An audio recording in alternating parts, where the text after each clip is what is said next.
The Untouchable True School Sports Empire proudly presents something the boxing game is missing. Hey, what's going on? It's your boy BT, and I came here to talk some boxing with the thousands of True School Sports subscribers. Yes, guys, we're live once again. It is everybody's favorite show, True School After Dark. You know, this is the fifth live in a row, so it's good to be here. It's good to be seen. Y'all asked for more consistent lives. I am being more consistent, so it's good to be here. It's good to be seen. The support we've been getting this month has been amazing. So thank you guys for tuning in and showing love and making these lives really, really fun for me. I hope they're really, really fun for you. And look, man, I'm very surprised. Like I almost didn't go live today, but you know what? I was professional. You know, I did what older men start doing when they age. I drank some coffee and I sucked it up, and I'm shutting up and I'm being a man. So we're here. And we have a lot to talk about, man. There's a lot to run through. This might be a 2.5 hour live. This might be a 3 hour live. I don't know. We'll see how it goes. But there's so much to discuss going on in the sport. You know, the Xander Zayas, Vergil Ortiz fiasco is continuing because now you got Oscar de la Hoya chiming in. You got Raymond Ford and Cacace going back and forth. Cacace's talking bad about American fighters. You know, he's talking down on American fighters, which a lot of Europeans love to do. You know, you got Xander Russell and Hitchins in negotiations. You got just a whole host of things. You got Jesus Ramos, apparently. He's going up to middleweight to fight for an interim title against Mosley Jr. So that begs the question of, did Jesus Ramos actually avoid Jerron Ennis? Because if you're going up to a whole new weight class, you know, can Boots avoid you if you're not even in the weight class? Like that's a thing. And then you have Erickson, Luben, and Victor Conte going back and forth. So those are all the things we're going to talk about today. I got my 5 talking points in order. So we're going to go piece by piece, brick by brick, topic by topic. And it'll be a really fun show. And, you know, we'll have a lot of fun along the way. So make sure you guys do me a favor. If you're watching the live, smash that like button. If you're watching the playback, smash that like button so that, you know, this video and this live gets pushed out to as many people as humanly possible. And we can continue growing the True School Sports empire and strengthening what is become the home of boxing on YouTube. Real boxing, you know. There might be channels with more subscribers, less subscribers. Who gives a damn? When you want real world-class boxing talk, everyone in the YouTube boxing community knows where to come, and it's right here on True School Sports. Now, nonetheless, before I get into my talking points, let me take some time to acknowledge the fine folks that are already here, making their presence felt and leaving comments. So let me see. Let me see. We got my main man. You know, we'll start the super chat. We got my main man, Android number. He says, Oscar de la Hoya is in no position to make fun of Top Rank for having no platform when he's on Saudi-owned DAZN that has made Golden Boy Promotions invisible and irrelevant. And thank you for the contributions. Yeah, listen, I love Oscar. You know, I have a deep and profound respect for Oscar. I think a lot of times people, especially the younger crowd, they can't separate Oscar the promoter and Oscar the fighter. I have so much respect for Oscar the fighter. If there's one fighter that has earned the right to talk shit about younger fighters in this generation, it's Oscar, because you know he's a 6th division champion.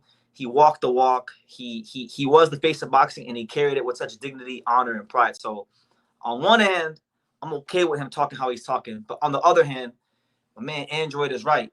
Like Oscar de la Hoya, and not just Oscar, but Eddie Hearn as well. There's a whole lot of double talking going on because you got Oscar de la Hoya and Eddie Hearn who have spoken out against Dana White and TKO Boxing amending the Muhammad Ali Act and trying to, you know, get rid of the Muhammad Ali Act protection so that they can have more control over the top level of the sport. You understand?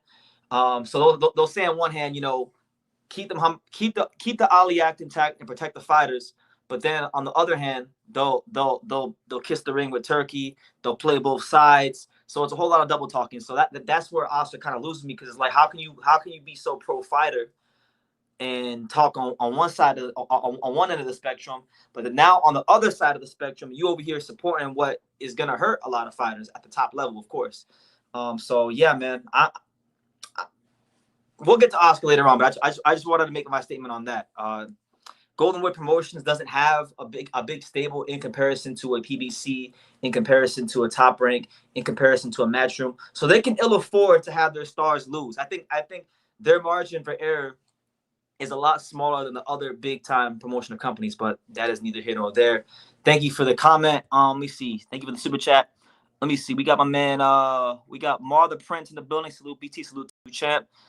He says, "Is it cold where you were at?" No, it's actually not that cold. I just felt like wearing this jacket today. You know, I like this jacket. I bought this jacket when I was in Japan. It's an old Marlins jacket, and I feel better when I wear this jacket. This jacket gives me superpowers, so I decided to wear it because I was really about an hour and a half ago I was dead. You know, and then I picked myself up and I prepared for the live and I drank some coffee and I put on clothes that made me feel good. So whatever I gotta do to come here and give you guys these lives that you guys are enjoying, I'm gonna do it. So you know, it's not cold, but I just felt like wearing this. Ramos is bottom feeding. Yeah, I mean with Ramos, I'm a little disappointed that he's going. I'm very disappointed that he's going up to 160 because I feel like there's a lot of unfinished business for him at 154. But he is big. Like I will say, Ramos is a massive 154 pounder, so it's not like it's the most surprising thing in the world. But coming off the heels of this whole Jaron Ennis situation, I now have questions, and I'm not like just because I'm mad at Jaron Ennis doesn't mean that I'm unfair to him. And now I'm like, damn, were you really open to the possibility of fighting Boots? If you're going up to 160 to pursue a fight with Shane Mosley Jr., were you really, really, really serious about fighting Jaron Ennis, even though supposedly Eddie Hearn made the wrong offer to the wrong Ramos, you know, whatever the case may be. If you're not 54, you know, there's a lot of fights that I want to see him in that I'm not going to see him in. So I don't know the whole story. I'm just going off of what's being reported out there. But, yeah, got my man. We got my man Jeffrey the Pig says, Hayato versus Jazz Dickens should be next. I think that's what we're going to get. I think we're going to wind up getting that fight, and I think that Hayato will be a world champion his next fight. But Jazz Dickens, listen, Jazz Dickens ain't no punk. Jazz Dickens, he went in there, he beat Albert Batir Gaziev, who had a lot of hype coming into the pros and exposed him. So, you know, this is another chance for him to really, really show the world that he is better than he gets credit for in a fight against Tsutsumi if that fight gets made next. But if they fight tomorrow or if they fight anytime soon, I got Tsutsumi being the champion. Hayato versus Ford, who I got. Really great fight. I think it all depends on how it goes, but I would say I would lean towards Tsutsumi by decision. Ford can't box with Hayato Tsutsumi. If he fights Tsutsumi, he's going to have to fight him the way he fought Komatov, or he's going to lose. If he tries to box with Tsutsumi and takes too long to make adjustments like he did in the Nick Ball fight, I will go with Tsutsumi. But it's a good fight. I would say it's like a 52-48 in favor of Hayato Tsutsumi, but it's a really good fight. All right, last comment, and then I'm going to get into my talking points. But you guys keep dropping your comments, smash the like button, and I'll get to it in between my talking points. My man Gallego says, new subscriber, what's your connection to Japan? Amazing question. I love people asking this question. I don't really have any so I didn't have any connections to Japan before 2023. I was just a guy who loved Japanese boxing, you know, like nine years ago, almost 10 years ago now, when Naoya Inoue was coming up and Shunsuke Yamanaka was in the pound-for-pound list. I was very fascinated by them. So I would do everything I could to learn about those guys and talk about them because there wasn't a lot of people in America at the time talking about those guys. And then throughout the years, you know, learning about different Japanese fighters like Kasunori Takayama, Kenshiro Taraji, Hirota Kiyoguchi, Kosai Tanaka, Kento Hatanaka, you know, these kind of fighters, these are the kind of fighters that captivated my imagination. So in 2023, right when Fulton and Inoue got made, I said to myself, I said, damn, wouldn't it be crazy if I could go to Japan for the Inoue Fulton fight? And then I remember I started talking about it on these lives, and then people were suggesting to start a GoFundMe. So I said, you know what? I'm going to take people's advice. I started a GoFundMe. You know, I raised a little bit of money through the GoFundMe. I bought a plane ticket to Japan. I spent about 5 weeks of 2023 in Japan, and I've gone back every year since 2023, including this year. And I've really zoned. I mean, I've always covered Japanese boxing throughout the years, but the last, I would say, 3-4 years, I've revved up the Japanese boxing content coverage because I've learned more about Japanese boxing. and it's definitely needed because the Japanese boxing establishment doesn't do the best job of promoting their fighters in the States. They like to keep everything kind of in Japan, which I know how they are. So I'm trying to be the bridge between American boxing fans that want to know more about Japanese boxing and then the Japanese boxing fans that want more English speaking content about Japanese boxing. So I feel like I'm doing that, and I'm having a lot of fun, and I made a lot of good friends over the last couple of years, and we got some great things planned for the Japanese boxing content for the latter stages of this year and going into next year if we get Inoue Nakatani. So that's the long and the short of it. But I digress, guys. Listen, make sure you smash that like button. We're gonna get into our talking points because we have quite a lot of them and a lot of things to run through. So make sure you smash that like button. Definitely make your presence felt here on True School Sports. And yeah, so we're not going to start with De La Hoya and Vergil. We're actually going to start with what I think is the more intriguing story, which is this whole back and forth between Anthony Cacace and Raymond Ford. Because for those of you who know, for those of you who don't know, Anthony Cacace, he is I believe he's the IBF champion, if I'm not mistaken, or he was the IBF champion. Let me double check myself. Now, he's not the IBF champion anymore, but he vacated that title because Eduardo Sugar Nunez was mandatory. He didn't want no smoke. He didn't want to fight Eduardo Sugar Nunez. So he vacated the belt. Nunez fought Masanori Rikishi in May. Nunez beats Masanori Rikishi to become the champion. But Eddie Hearn and Matchroom, they made Ford versus Cacace originally for the card that took place yesterday. But Cacace, he had a back injury. He pulled out the fight. He didn't fight Raymond Ford, but that didn't stop Anthony Cacace from getting on Twitter, getting on X, and running his mouth about Raymond Ford. So let's go to what he said. Here's what Cacace said. He stated the following, and I quote: "Ray Ford is a typical American fighter. He can talk the talk, but the guy has no engine, and if pushed, he will fold." Now look, I'm not mad at Cacace for feeling that way because I myself, in different parts of Raymond Ford's career, especially early on when he was fighting guys like Aaron Perez, Edward Vasquez, these kind of guys, I was the main critic of Raymond Ford's gas tank. I used to get on here and call Raymond Ford a front runner, and these kind of things. But when Raymond Ford was in a very high risk, low reward fight against Otabek Komatov, he showed that when put in there with real danger, he can answer the bell and he can take the heat. And not only did he win the world title, but he delivered the fight of the year for 2024. And I was there, and it was a great fight. And there was a lot of back and forth with Raymond Ford between me and him going into that fight. He was tweeting at me and stuff like that, and maybe I motivated him a little bit. Who knows? But I don't really think Cacace has any room to talk about American fighters or anything like that, because really and truthfully, number one, you pulled out the fight. You didn't fight Raymond Ford. And number two, and this will go on my second kind of sub talking point, which is, you haven't beaten any American fighters. Like, if it was a guy like Kell Brook or Joe Calzaghe or even a Tyson Fury, fighters from the UK that have come to America, even his fellow countryman Carl Frampton, if it was any one of those guys, they would have room to talk about beating American fighters because they've actually they can talk about American fighters because they came to American soil and they beat American fighters. Cacace has never fought any American fighters. Let's check under the hood. Let's see, what has Cacace done to run his mouth about American fighters, because people love doing this in boxing. I feel like American fighters, and when I say American, I'm not talking about black American fighters. I'm not just talking about Mexican American fighters. I'm not talking about just white American fighters. I'm talking about all American fighters. I'm putting the whole America under one umbrella. I'm talking about from the lakes of Minnesota to the hills of Tennessee, everywhere in America. So a lot of people from different countries love to talk trash about American fighters. Even the great Naoya Inoue, he had some things to say about American fighters after he beat Stephen Fulton. So it's very popular in boxing to talk sideways about American fighters. But I'm here to stick my flag in the ground and do what's not popular to do. I'm here to stick up for the American fighters because, yes, is American boxing, is there plenty of things to criticize in American boxing? 1,000%. I do it all the time.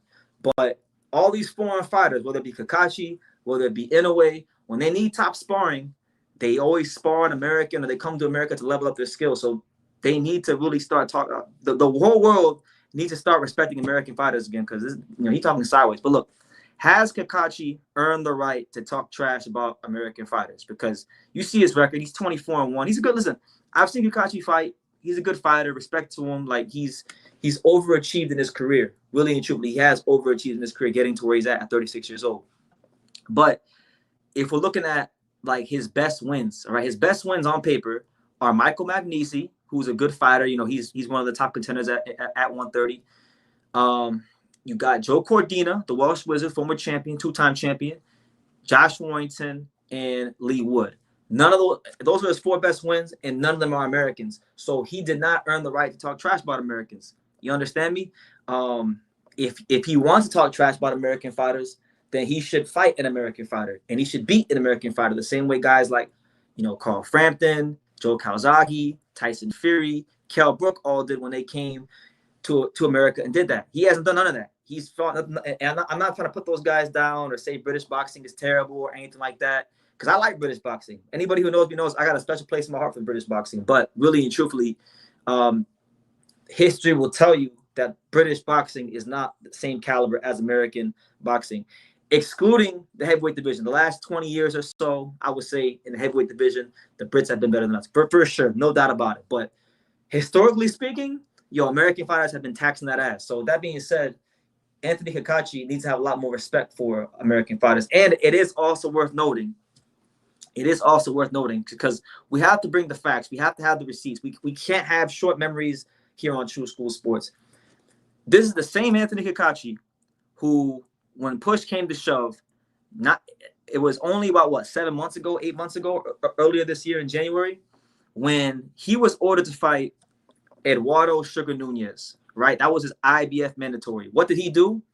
He dropped the belt and he ran out of Dodge. He didn't want no smoke with Eduardo Sugar Nunez because he knows what would happen to him. And he became an accountant. As soon as Nunez became the mandatory, he became an accountant. He was talking about he just wants the biggest fights of his career and this, that, and the third. So he fought faded names on British soil that will make him good money. God bless him. I'm glad he got good money. But let's not act like you don't get to have your cake and eat it. You can't say typical American fighters when you ain't fought no Mexican fighters and you ain't fought no American fighters. So till you do that, put some respect on Americans' name and keep the Americans' names out your mouth, because you were talking about Raymond Ford, right? You said he's a typical American fighter, doesn't have any stamina, doesn't have any gas, which, by the way, I made those criticisms myself. But look, Raymond Ford has been in a fight against a high-risk, low-reward opponent. He fought Otabek Komatov, who's still one of the best featherweights in the world. I don't care what nobody says. He's one of the best featherweights and one of the most feared featherweights out there. And he beat him. He beat him in one of the best fights you're ever going to see. So Ford, whether you love him or hate him, he earned his stripes. He's earned the right to talk a little bit and just talk and pop his shit if he wants to. Now, look, Ford responded to him. As you guys can see, Raymond Ford responded to him, and he stated the following, and I quote, "If your bitch ass ain't hurt your back, maybe we would have got a chance to see you test my engine," which is very true, end quote. Very true. If you didn't hurt your back the same way you hurt your back when Nunez became mandatory, maybe you would have been able to expose Raymond Ford and show him for the front runner that you believe he is. But you didn't do that. And my thing is, you've been in a bubble, all right? You've been fighting them British fighters, them European fighters who are good fighters, but, and I'm not even saying Raymond Ford is this special fighter. He's good. He's very good. I think there's things that you can criticize with Ford, because I feel like Raymond Ford could give better performances at 130. I think he's leaving some things to be desired, even though he's winning these fights easily. He hasn't replicated the Komatov performance since the Komatov fight. So I understand. I'm not mad at nobody criticizing Ford. Even today, I saw Timothy Bradley criticize Raymond Ford, talking about, he feels like Raymond Ford is over-relying on his talent and he needs to push himself more. But at the same time, if we're talking about Ford and we're talking about Cacace, there's no comparison. Raymond Ford is a better fighter. And if Cacace, anybody in the UK has a problem with what I'm saying, then it's time for Cacace at some point in time to step up to the plate and leave the confines of British boxing and European boxing, and let's see if you can make Raymond Ford look like a typical American fighter. That's what it is. I'm not here to put down Cacace. Like I said, I like him. He's very tricky. He does have a good gas tank. I would say if he fought Ford, that's probably his best attribute is the fact that he's got a good gas tank, the fact that he doesn't get tired, the fact that he does have good stamina. But you can't talk bad about Raymond Ford. You can't call him a typical American or look down on him because you vacated the world title. You were put in a similar situation that Ford was put in when when him and Komatov got ordered to fight for the vacant title, and he fought Komatov as the B side, and delivered something very, very special in the 2024 fight of the year and won the world title. You didn't do that. You got ordered to fight Sugar Nunez, you tucked your tail, and you ran. Then you got the Ford fight, and you pulled out of it. So, either step to the plate or stop talking bad about American fighters, because you ain't fought no American fighters. That's just the truth. Anyway, I digress. Oh my God, we got 5 super chats. Shout out to everybody here with the super chats. I got 5 of them. So let's see. Matt Borgeson. So I'm gonna run through Matt. Matt dropped like 4 super chats while I was ranting away. So here's what he said, right? And make sure y'all smash the like button. But here's what Matt said. He said, I love you and your lies, bros. Question: are you impressed with Moses Itauma beating Dillian White? I'm not impressed at all. He looks horrible. His last outing. I wouldn't say I'm impressed because, like, let's be real. Dillian White, would you, and I'll ask this to the chat, would you guys favor Dillian White to beat even a guy like David Adelaide or Fabio Worley? Because I wouldn't. So I'm not impressed with the opponent selection. I don't think we really learned anything new about Itauma that we didn't already know. We knew he was fast coming into this fight. We knew he was explosive. We knew he could punch. We knew like everything we saw in this fight, we already knew. There was no resistance. He didn't get punched back. So we don't really know what Moses looks like in the second half of the fight. They brought this guy who was a dead body, and Moses treated him as such. So credit to him for doing what he's supposed to do. But I wouldn't say I'm impressed with like the opposition, but I'm impressed with his punch mechanics. I'm impressed with his speed. I'm impressed with his finishing ability. I'm impressed with his ability to set up. So I'm impressed with the attributes. I just need to see it against somebody that, comes to fight back. So there's been a lot of talk about him fighting Hrgovic or Kabiel or Parker, these kind of guys. If he does something similar to one of those guys, like he did to White or Dempsey McKean, then I will be impressed. But until then, I just recognize him as a very dynamic young talent. That's about it. He's a dynamic young talent. Keep him away from Alexander Usyk, because I'm gonna quote Timothy Bradley again, because I was watching Timothy Bradley earlier today. They keep talking about him fighting Alexander Usyk, right? The baddest man on the planet, the best fighter in the world, in my opinion, right now is Usyk. And it's like the Brits say, there's only one Alexander Usyk, one Usyk, walking along, singing a song, walking in a Usyk wonderland. Listen, you best keep him away from Usyk, because Moses will get taken to deep waters right now at this stage of his career, and he will get drowned like the prospect he is if he fights Usyk. So I'm going to leave it at that. He also says, Matt, he says, I'm big on Ford. Styles make fights. He still won. Yeah, no, 4-1 against Foster. He wasn't in any trouble. He got clipped a couple times in the latter part of the fight. But, the issue with Ford in these fights at 130, it's not the outcomes. It's just that people believe that he's a little bit better than he's showing, and it feels like since the Komatov fight he's winning, which is important for a fighter's career, but he's leaving some things to be desired. So, it is what it is. Maybe Raymond Ford strikes me as the kind of fighter that needs to be in real danger, and he needs people like me to start talking crazy and start picking against them and feed off negative energy so he can be his best. So, when he fights Nunez, when he fights Sumi, these kind of guys, I feel like that's when you get the best for it. But if he's fighting these guys like Gabo Gonzalez, if he's fighting these guys like Abraham Nova, Thomas Matisse, he's going to beat these guys pretty handily, but he's not going to be as sensational as he could be, So we wait. We will patiently wait for Ford to step up to the plate and fight better opponents. Nunez has terrifying power like Wilder. Yeah, Nunez is very, very heavy-handed. But more so than that, if you go and you watch Nunez when he fought Rikishi and won the title, he showed in that fight he can actually cut the ring off, and he has a little bit of craft about him.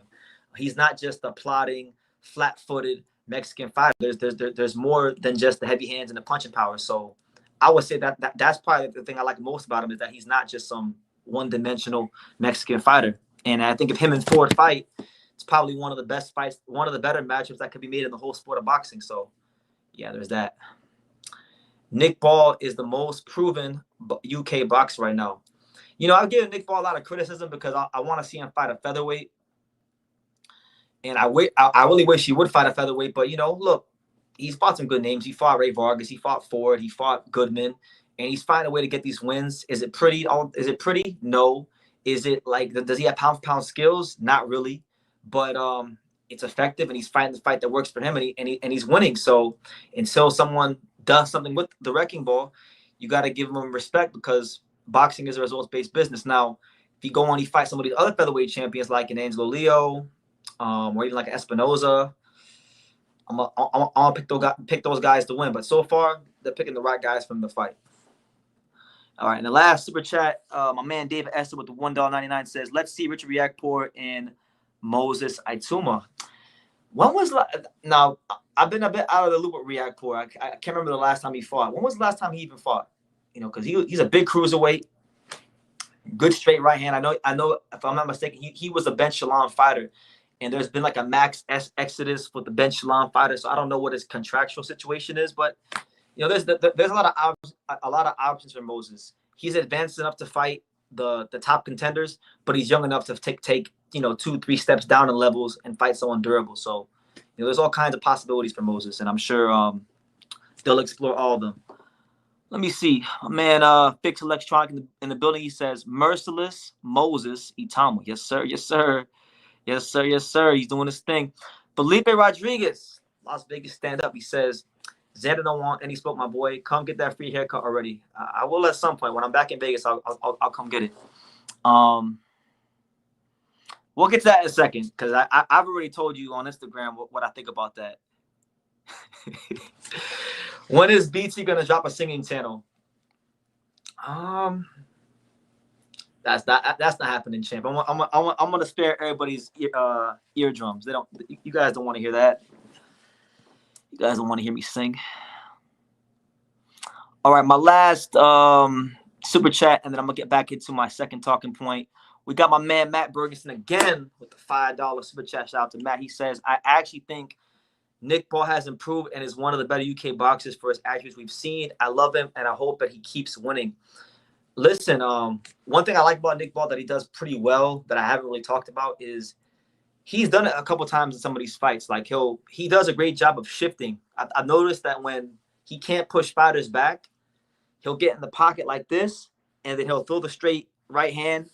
He'll like shift, and that throws fighters off, because when he throws the right hand and then kind of shifts into a square position to throw a shot out of the southpaw stance, he's really short and he keeps a tight guard. So fighters can't punch eye level, and they can't punch up. They got to punch down. And the thing is, because his guard's so tight, it makes him have to punch. It makes him have to dig a little further down. So it's like it's real difficult to deal with that when he's doing. He did it in the latter parts of the fight against Sam Goodman. So he's not like no elite pound for pound technical fighter, but he has enough boxing skills to make adjustments in fights, and that's why he's getting over the hump against these 122 pounders he keeps defending the belt against. I personally thought he lost to Sam Goodman. I thought Sam Goodman won 115, 113. It could have been a draw, but it is what it is. I thought the cards were way too wide. So yeah, man. And then on that note, let me go ahead and let me get to my second talking point, because I feel like I said what I needed to say about Ford and Cacace. Cacace, either fight an American, fight someone from the Stars and Stripes, or please be quiet, because you ain't fought nothing but European, British fighters. You don't know anything about American fighters. Maybe you might have sparred some, but you ain't never been under the lights with a top level, upper echelon, world championship American fighter. So until you do that, just don't even talk about American fighters. I'll leave it at that. So look, switching gears, guys, because it ain't just about Ford. It ain't just about Cacace. I want to touch a little bit on this just briefly, because this is a fight that, and we'll go to screen share. This is a fight that I feel like is it's now apparently it's in negotiations. It's a fight that's being discussed right now. It's a fight that a lot of people are excited about. Between, did I X out of it? Yeah, there it is. So it's this fight right here. All right, you got the WBA champion Gary Antoine Russell and the IBF champion Richardson Hitchins. Now, this is a former. This is a these guys fought in the amateurs. Gary Antoine Russell beat Hitchins, and this is a potential unification fight. Supposedly, the fight is being negotiated right now, and that's the route they're both looking to go. Now, look, I've been very curious to see what Gary Antoine is going to do because Gary Antoine has a mandatory that was called back in May. You know, with the WBA, the WBA ordered him to fight Andy Hiroka from Japan, the hard punching, long, rangy southpaw. That being said, I think that's a very dangerous fight. Obviously, it's not the biggest money fight in comparison to what a Hitchins fight could be, but that being said, this is an amazing fight. If it gets done, it's an amazing fight because you're talking about on one side with Russell, probably one of the best volume punchers in the sport, but he's a guy that can also box, has good amateur pedigree. He actually knows how to sit down on his punches and pack these fighters up. And then on the other hand, you have a fighter in Hitchins who, in my opinion, has one of the top 3 best jabs in boxing. I would even go as far as to say that he's in the discussion for the best jab in boxing because, he's got like a slightly above average straight right hand. He don't really got an inside fight game. He's not like an elite puncher, but I think his jab is elite and he fights to his strengths. He makes sure he does a great job of keeping the fighters on the end of that jab as much as possible. And his jab is, to me, the number one reason why he's a world champion. A lot of people like to say, like, I've heard a lot of discourse about this Devin Haney-Brian Lerman fight, and a lot of the Devin Haney fanboys will say Devin Haney has the best jab in boxing, and I'm like, nah, absolutely not. The fighter with the best jab in boxing, or with the better jab, in my opinion, than him is Hitchins. I think Hitchins has a much better jab than Devin Haney because he's not jabbing and then lowering his other hand when he's doing it. He's keeping a better, like his positioning, his hand positioning is a lot better than Devin's. And he doesn't try to fight outside of himself. He fights to his strengths as much as possible, which shows boxing IQ. So I think this is a very good fight. I think this is an amazing fight. And I think if it does happen, I'm gonna get it on record now. If it does happen, I got Richardson Hitchins by decision in that fight. I think Gary might hurt him. It's possible Gary can get past the jab and hurt him, but I think with the way Gary likes to fight, Gary throws at the same speed all the time, and I just think that Hitchins is going to pick up on that and pick him apart with his jab over and over again, and even his straight right hand. Because you saw when Hitchins fought Liam Parle, I don't think Hitchins beat Parle because of his jab. Hitchins beat Parle because of his straight right hand. Because if you go back and you watch that fight, the first 2 rounds, Parle was having some success getting on the inside, getting past that jab, and then I think it was around round 3. When Hitchins' coach, Lenny Wilson, told him, hey, start dropping the right hand in there, commit to your straight right hand. And he started doing that. And once he started doing that, the whole fight changed in his favor. And Parle really did have any answers. So if this fight winds up getting done, then I can't really get mad at Hitchins for not fighting Matias. I can't get mad at Russell for not fighting Hiroka.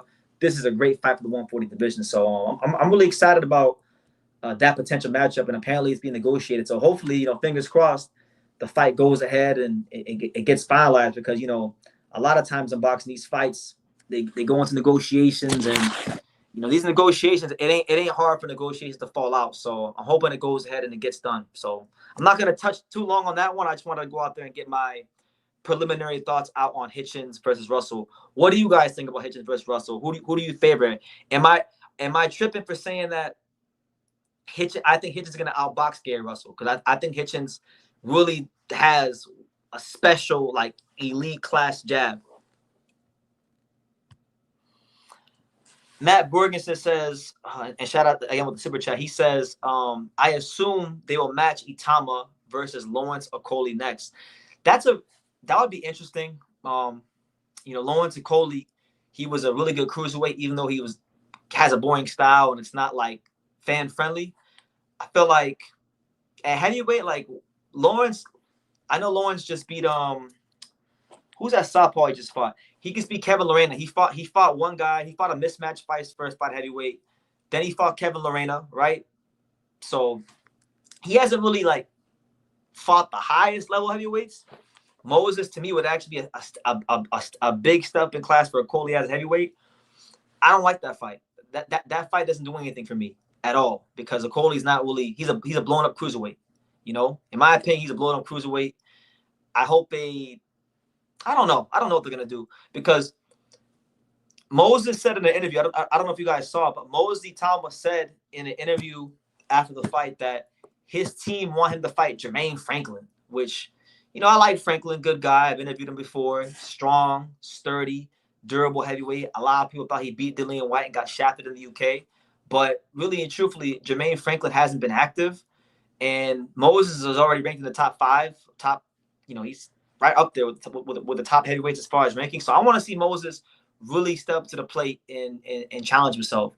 I'm not saying he got to fight Usyk next, but, you know, Hrgovic, Parker, Caballero, these kind of guys, even like an AJ or a Dubois, even a Fabio Wardley would suffice, but not Okolie. Okolie to me hasn't really done anything at heavyweight for me to really be excited about them fighting. So either take a real step back or take a real step forward. To me, Okolie is half-assed matchmaking. It's like you're staying right in the middle. No. Either take a big step forward or take a big step back. But don't just stay in the middle. Don't stagnate him with the matchmaking. You know, that's how I feel about that fight. That potential matchup. David says that's weak. Franklin is solid, but he's just a durable, complacent fighter. Yeah, again, Jermaine Franklin, I like him, but he's not someone I'm trying to see in there with Moses. If Moses is out here blowing out Dempsey McKean and whatnot, he's gonna blow out Jermaine Franklin, who hasn't even been active. Yeah, JDV. Yeah. That's a real fight, man. That's a fight. That's a legacy fight right there for both of them. Even though they're both like you would consider them both young fighters, it's one of them early legacy fights where, you know, it has a storyline. They fought in the amateurs. Gary Anton Russell has a style that's very favorable in amateur boxing. You know, a lot of hand speed, high output. It's favorable to him in 3 rounds. Hitchins is more of a guy who takes his time, works behind his jab. That's a great fight. There's no way in hell I could even complain if I tried to if that fight gets done. But we'll see. It's not over the line. And one thing about boxing and negotiations, it's a long way from, you know, the term sheet to the final agreement. You know, you could agree to terms, right?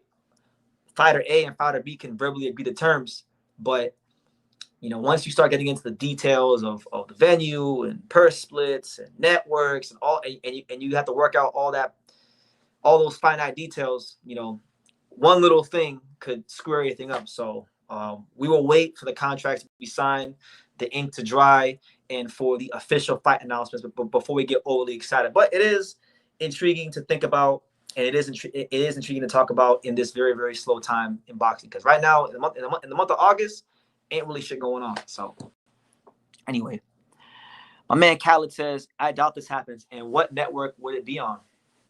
It's a good question. Gary is a PBC fighter. Hitchins is a matchroom fighter. So with the way boxing is going right now, I would think that it would probably be on the zone, you know, with everything going on with Turkey, Al Sheikh, and Riyadh season, and the control he has in boxing. I would be led to believe that the move would be the zone. Now, do I really care personally? Do I give a rat's ass about which network is on? No, I could care less. But I would say the zone. Africa is a pure boxer. Yeah, like to me, he's one of the best. He's one of the top 5 best pure boxers in the sport, hands down. I'm talking about pure boxers. I'm talking about guys that become champions specifically and only because of their boxing skills. He's up there, you know. He's got to fight better opponents to continue to validate that, but I believe him to be one of the top 5 pure boxers in the sport today. And he's not pillow-fisted. Well, Hitchins has enough power and pop to keep you honest. I could see it, man. I could definitely see it. I don't think people really fully understand how good Hitchins is. Obviously, he has to prove it against better competition, but I think I feel like Hitchins is what Devin Haney think Devin Haney is, you know? He says Hitchins is not a matchman anymore. Oh, that's right. You're actually right, because his contract was up. I do remember him discussing on a Ring magazine interview recently that he is willing to work with Eddie Hearn again, and he appreciates Eddie Hearn, everything Eddie Hearn did for his career. So you're actually right. So maybe you're right. Maybe this fight winds up on Amazon Prime. Maybe PBC believes in their fighter, and they say, you know what, we're gonna put that investment behind Gary Anton Russell. We're gonna back our guy 150%. We're gonna sign Hitchins for a one fight deal or a one-off fight. Get him on Amazon Prime, and let's try to get Gary Anton Russell the second title and establish Gary Anton Russell as the real and truthful man at 140. And then I'll tell you this: look, if Gary Anton Russell can come through this fight, I feel like it's win-win, because if this fight happens and Gary Anton Russell comes to the fight, then that sets up what could be the most exciting fight in boxing from a stylistic standpoint between Gary Anton Russell and Subriel Matias, and it will be a 3-belt unification. But even if Gary Anton Russell lost to Hitchins, you have the Hitchins versus Matias fight, which to me is the fight I want to see the most in the division because of the storyline. Hitchins not trying to fight Matias when he was the IBF mandatory, to when Matias was the champion. He waited for Parle to get the belt, then he fought Parle. So either way, it's a win-win. We just need that first domino to fall.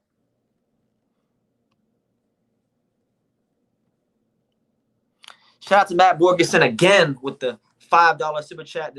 I guess this live has been brought to you in part by my main man, Matt Borgeson. Thank you, Matt, for the support and the contributions. He says, what about Richard Torres versus Moses Itauma? I don't think that fight's realistic right now, just being honest, because I think Top Rank has a more, like normal with Top Rank prospects, they have a much more slower and more methodical approach to building their prospects. And I don't think Torres has the talent level of a guy like Moses Itauma in the pros. I feel like he's talented, he's good, but with a guy like him, they're gonna take the time, they're gonna get him fully comfortable, and maybe I'm gonna say maybe in 2 to 3 years, that fight could be a fight for the future. But right now, it's not an option. If they fought right now, like tomorrow, I would say Moses Itauma wins. But see, look, this is the intriguing thing about that matchup. As much as it's easy to say Moses would beat Richard Torres right now, Richard Torres might be the kind of fighter that exposes Moses Itauma. Because even though Moses Itauma is hitting these guys and they're falling down, a lot of these guys he's fighting are older fighters, faded fighters.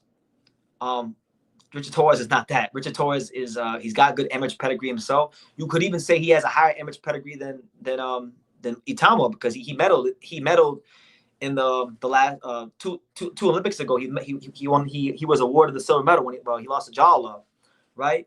So he has high amateur level credentials to speak of. It's a southpaw on southpaw matchup. He's young. He's going to throw a lot of punches. He's very well conditioned. He's the kind of fighter that could take a guy like Itauma into the latter rounds and just drown him. So I think it's a great matchup for the future. I just don't think it's realistic today. Right now, I'm gonna go with Moses, because I've seen Torres get hit like flush. Who did he fight? Was it Efe Jagba? Who did Torres fight? He fought an African. Am I tripping? Did he fight Efe Jagba? Who was it that Torres fought? He had a fight at the Fountain Blue. And he got clipped a couple times. He showed good durability, but I saw some flaws. No, not Efe Jagba. Guido Vianello.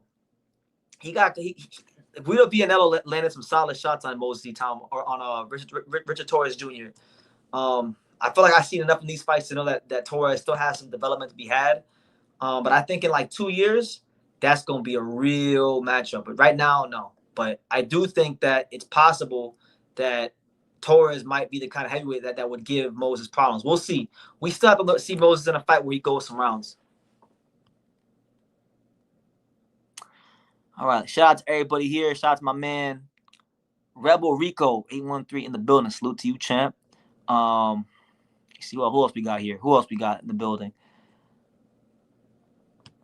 We got my man. Salute to you, champ. Salute to you. Frank Sanchez versus Moses or FM Moses.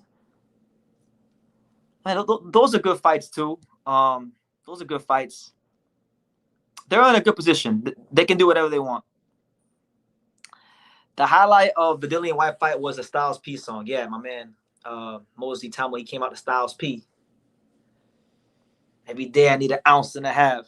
SP, the only flow that you know, with a bounce and a half. Listen, kid, I need a mountain of cash. That was the best part of the whole live, or the whole fight. Shout out to my man Brandon Hooker. He said, thanks for another live chat, BT. Definitely catching the playback. Shout out to you, Brandon. Hope all is well. Keep training hard. Yes, sir. Yes, sir. You know what? You know I care where the fight is because at PBC, it's not going to have British fighters on the undercard. This is true, Hyro. PBC traditionally doesn't have British fighters. Agjagba fought Bakoli to a draw. Yeah, I was getting the opponents mixed up. For some reason I got Agjagba mixed up with Vianello. I thought Richard Torres fought Agjagba for some reason. How old is Jalalov? He's old. He's really, really, really old. I mean, let me see. I'm gonna say off rip, I think he's probably like 34 because he's been in the amateurs for a while. You know, he's a professional amateur. So he's not 34. He's 31 years old. He'll be 32 next July. But he's at a good age. You know, heavyweights, they mature later. But yeah, Jalalov isn't in his 20s, so we'll see. You know what? That's the fight I like to see. If I had it my way, I would have Moses against Jalalov. I know there's no point in fighting Jalalov because Jalalov's not a big name and he's high risk, low reward, and he can punch and he's a gold medalist. But if Moses is really like that, if Moses is really, really like one of them special fighters, you know, he could be the guy like Jalalov. But what Moses really needs, in my opinion, more than anything, it's like Moses has been getting compared to Mike Tyson, right? Which I think is ridiculous because Mike Tyson was fighting like 13 times in 1 year when he was Moses' age. Moses has fought 13 times in his entire career over the course of a couple of years. Mike Tyson was fighting like 13 times in a year. Granted, he fought some straight cans, but eventually Mike Tyson fought, you know, your guys like James Quick Tillis. And I think I think Moses desperately needs a fight like Mike Tyson had with James Quick Tillis. James Quick Tillis was a fighter that was, you know, competent, durable, gave Mike Tyson rounds. Mike Tyson, if I'm not mistaken, I don't think he stopped James Quick Tillis. And if he did, I know it was like a late round. It was a late round stoppage if he did stop him. But that was a fight. That was one of the building blocks that made Mike Tyson Mike Tyson. If he doesn't have the James Quick Tillis fight, he doesn't become the youngest undisputed heavyweight champion. He doesn't become, you know, what we know him to be as this cultural phenomenon and one of the all-time greats in box history. So I think Team Itauma has to find someone like that, and they clearly feel like the guy for the job that will give Moses rounds, that is competent enough to give Moses rounds and durable enough to give Moses rounds. According to Moses, that guy they feel is Jermaine Franklin. My thing is Jermaine Franklin hasn't really been fighting yet. You know, he hasn't really been active. In fact, the last thing I heard about Jermaine Franklin, period, was I saw him on Twitter talking about he wants to sue someone and air out the boxing game and things like this. So he's a disgruntled fighter. Odds are he's probably not even trained like that. So you're not even gonna get the best Jermaine Franklin. Let me see. What's my next talking point? Okay. All right, guys. So let's get to the main event because I feel like these next three things I'm going to talk about are going to really light up the chat. So make sure you smash that like button, guys. It's your boy BT, Brendan Taylor, True School After Dark. You know, we're here, 5th day in a row, giving you guys these consistent lives. So hope you guys are appreciating it. I'm having fun. Hopefully it's good. Hopefully it's as fun for you guys as it is for me. But I want to talk about, you know, your boy, Oscar De La Hoya, because, you know, this whole Xander Zayas, Vergil Ortiz, back and forth. It's the new Norman versus Ennis. It's the new Crawford versus Spence. It's the new big fight in boxing that's being fought on social media, right? So Oscar, you know, I guess today he was in LA on the friendly confines of the nearest golf course by his house, and he had some choice words for Xander Zayas. He didn't like the fact that Xander Zayas ain't taking the fight. I had it somewhere, but pretty much, where is it? Do I have it here somewhere? Hold on. I got it right here. So Oscar, look, right here. So Oscar's on the golf course today. He took a break from playing golf, and he pretty much said, look, that he doesn't understand why Xander doesn't want to fight Vergil Ortiz. You know, he talks about Xander, you know, wanting to fight in Puerto Rico.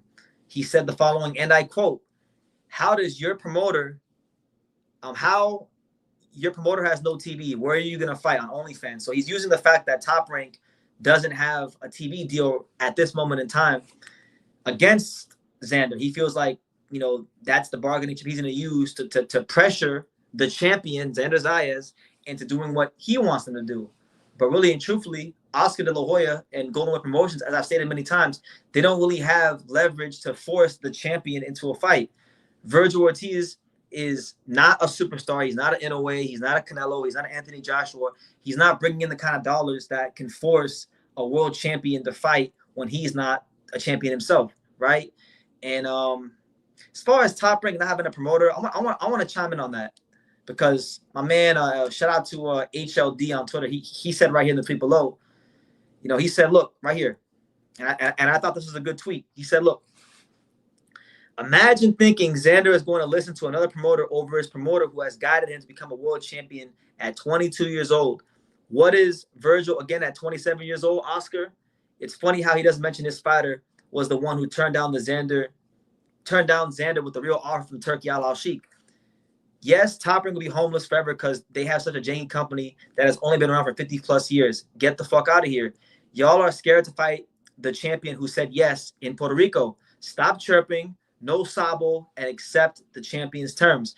By the way, they want champions so bad, but yet they're fighting Luben, but no offer to Bobgram. It's pump faking at its finest. You know, Oscar de la Hoya and Golden Boy is hitting the world with the Michael Jordan pump fake, the Al Jefferson pump fake, the Dwayne Wade pump fake. You know, so make that what you will. But I think there's a lot of truth in that tweet. Like, let's unpack it. So Xander Zayas is the youngest world champion in boxing right now. Okay, you can debate it all you want. It's a fact. He's the youngest world champion in boxing. So therefore, he has the leverage in this situation.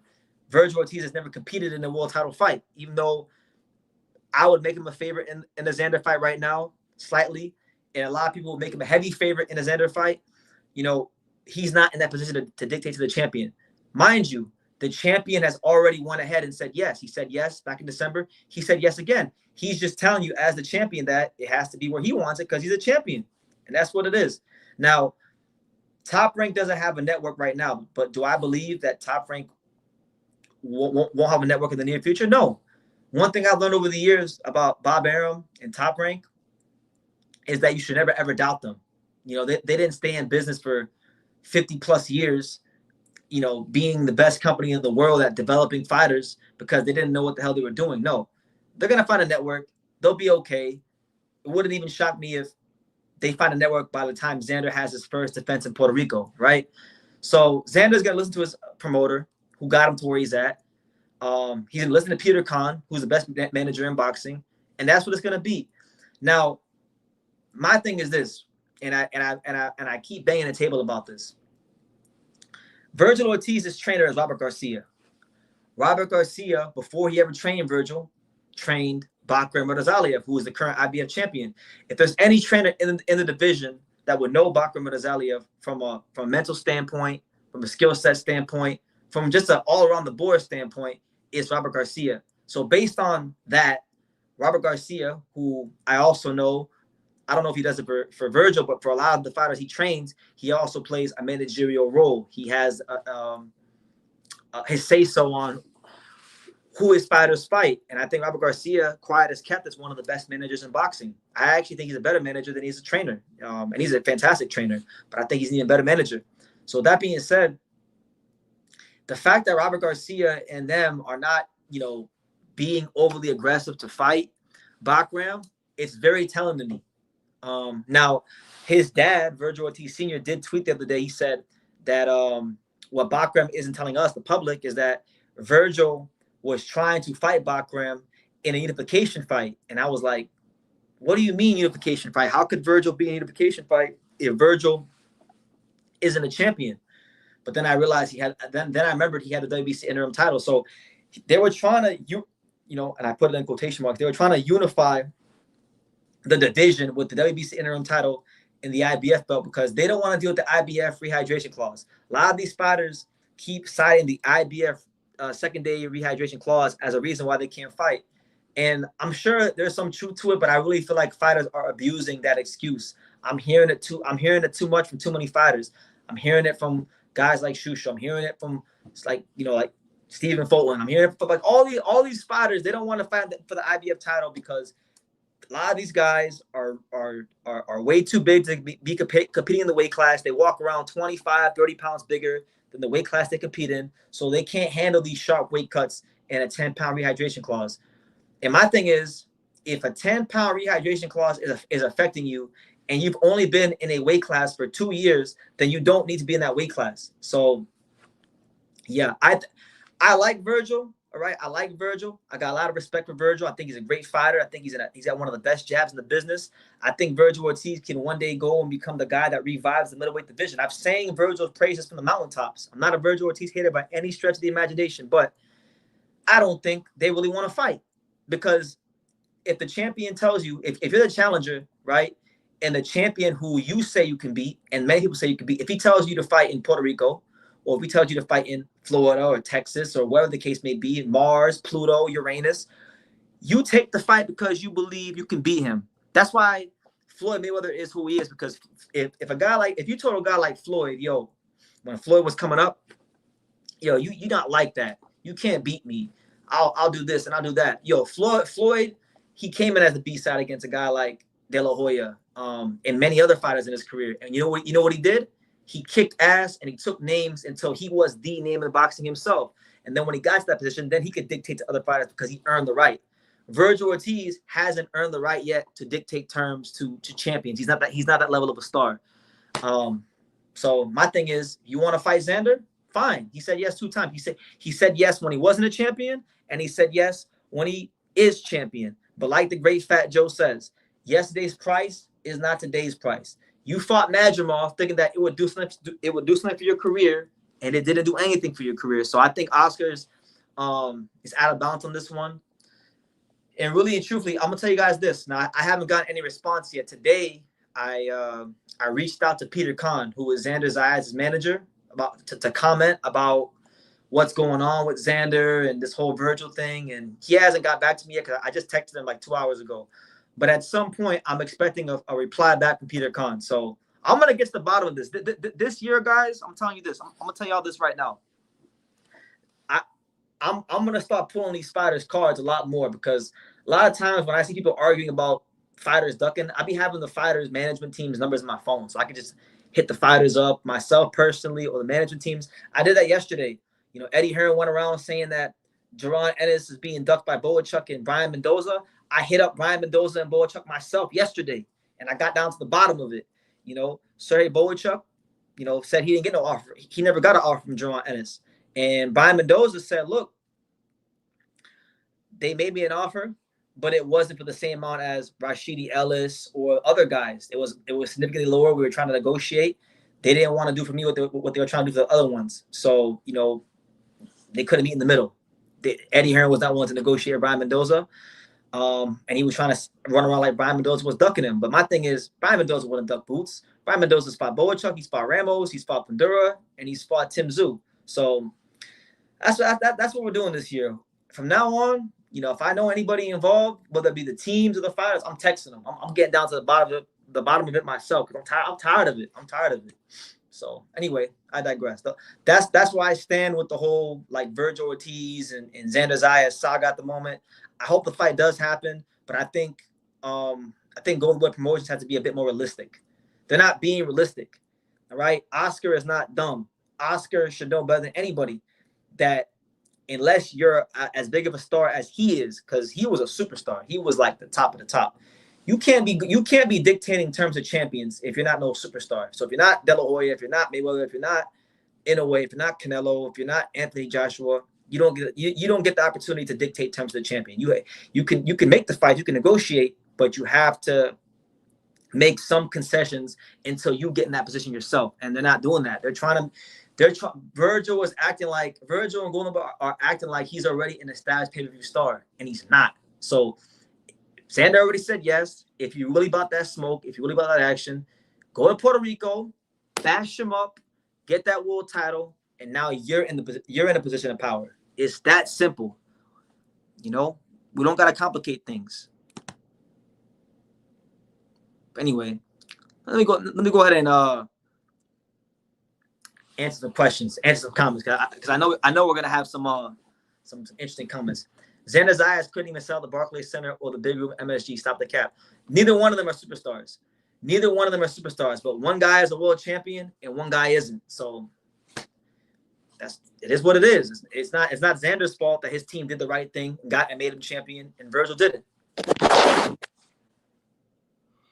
That's what I'm saying. And shout out to Matt Bergerson again with the super chat. He said, there's no guarantee that Xander loses to Vergil either. Like, everybody's making it out to be like it's some foregone conclusion that Xander will lose to Vergil. Now, look, just briefly breaking the fight down from a stylistic standpoint.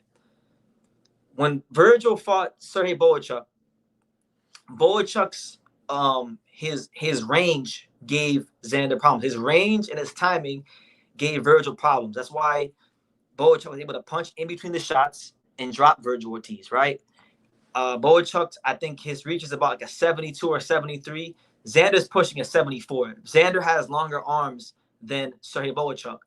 Xander is quicker than Sergey Bohachuk. Xander is younger and fresher than Sergey Bohachuk. So based on those things and based on the weaknesses that Vergil Ortiz has shown in the ring in his career, there's a high chance that he might get counterpunched into a loss, into a legitimate loss. Because one thing about Xander, I don't think Xander's a 10. Like, if you were to grade his skill set, everything like from power to speed to defense, I don't think he's a 10 at anything. I don't. But I think he's damn near 8 across the board at everything. He's very well-rounded. And he's very consistent. He's one of the most consistent fighters in boxing. He doesn't give away rounds. He's very, very steady.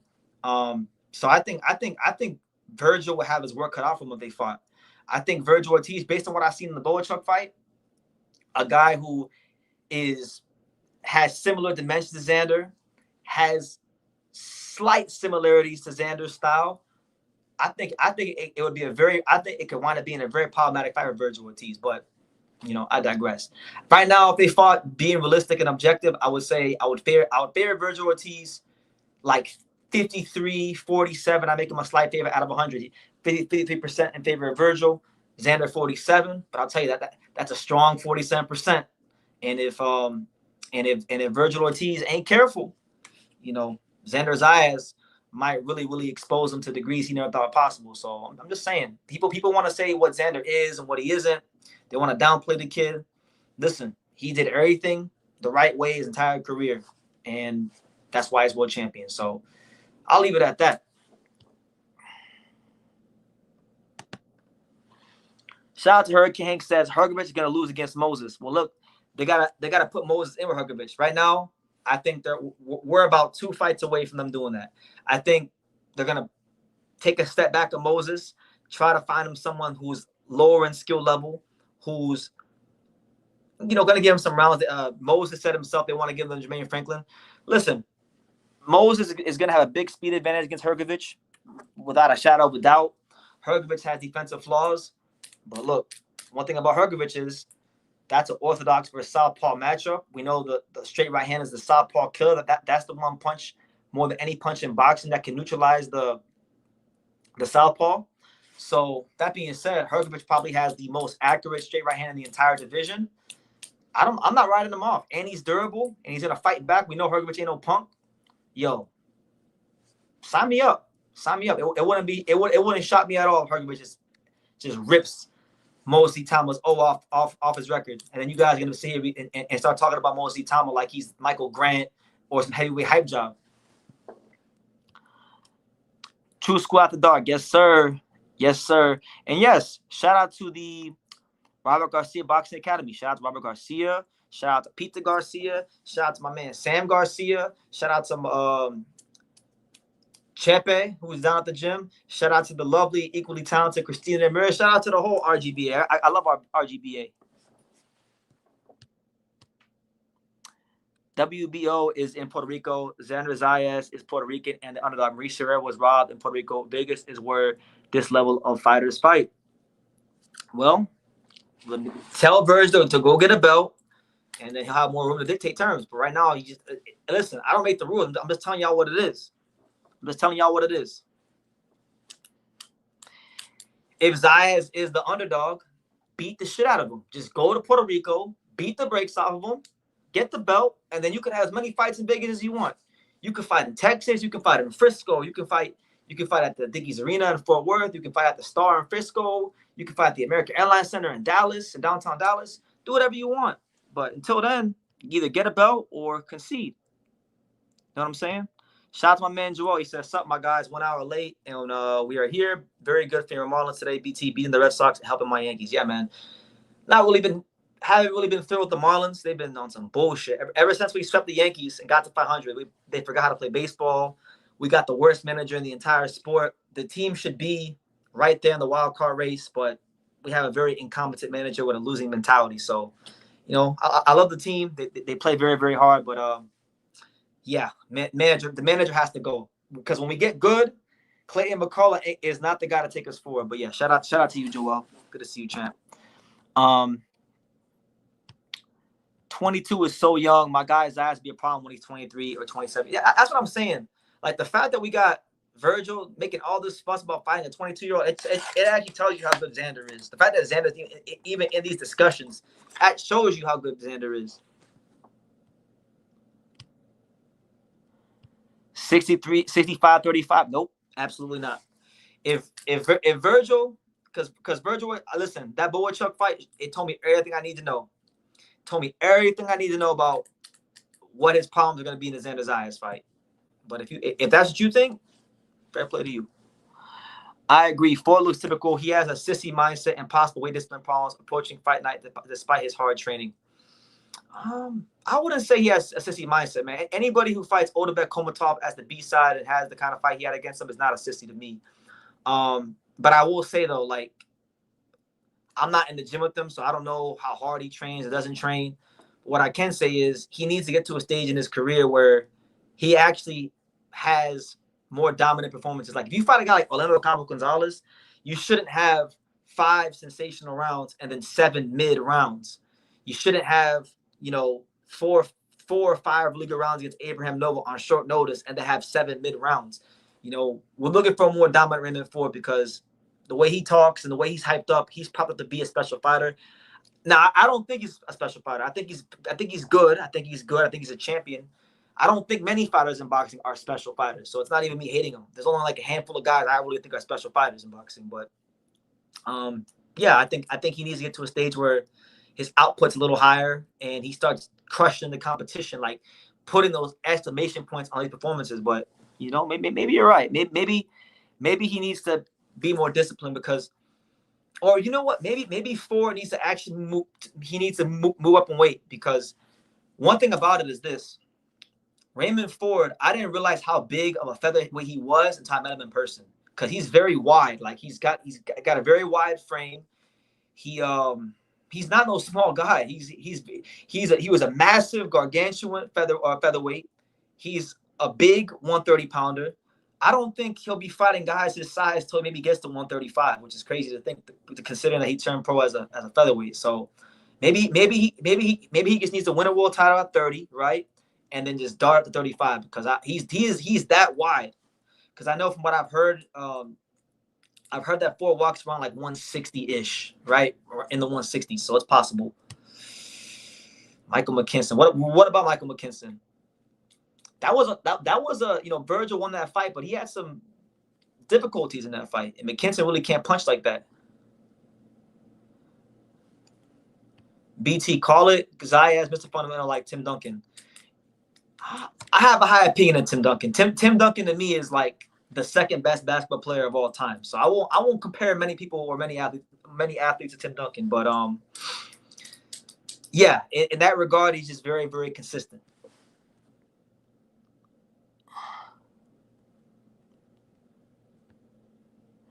I agree. I love Hrgovic.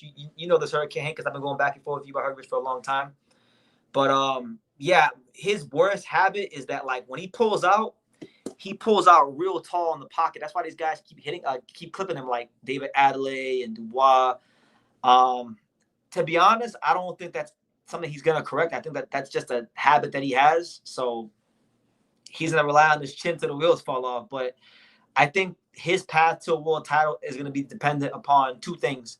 One, continuing to improve his stamina, which it seemed like he had a better work rate in this fight, in this second training camp with Abel Sanchez.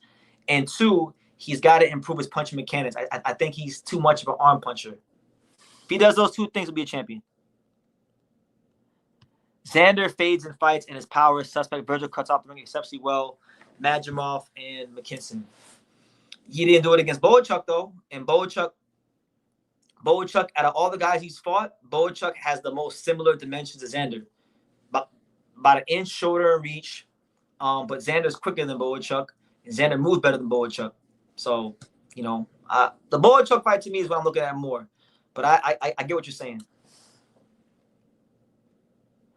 Your gas tank and punching power doesn't get better. Zayas is not all that. He has good fundamentals and size. That's not true. Your gas tank can get better with proper conditioning and with your trainer and your coach managing your camps better. Because I've seen it. I've seen it myself with Angelo Leo in camp, and I've seen it with other fighters that I've been in camp with. Your power,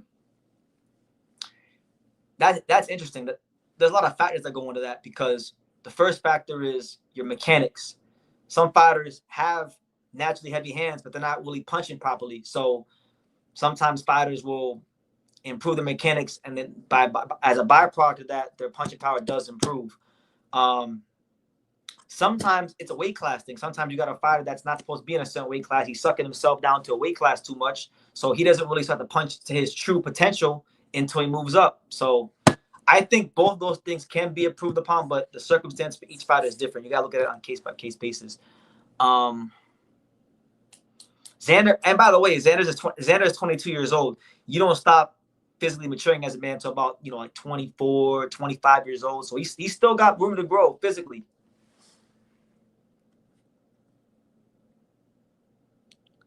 Gas tank can be trained, and you're spot on about punching power. Yeah, it's all about mechanics, and sometimes guys be weight drained. Zayas compared to Tim Duncan is the most ridiculous shit I've ever heard. Yeah, I'm not going that far. I ain't going that far, Easy. Listen, Tim Duncan.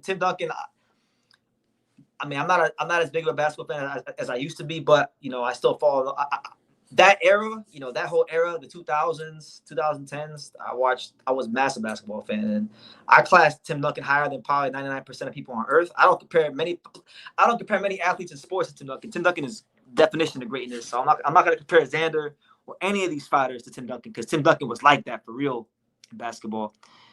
Enrique Luna says, BT, what's up with Angelo Leo? Will he get one more fight in 2025? I think so. I think I don't know of a date, but if you're asking me to take a guess, I'm thinking December, and it'll probably be a voluntary, and it'll probably be a hometown fight, because none of the champions are really available right now. One of them is going to move up to 130.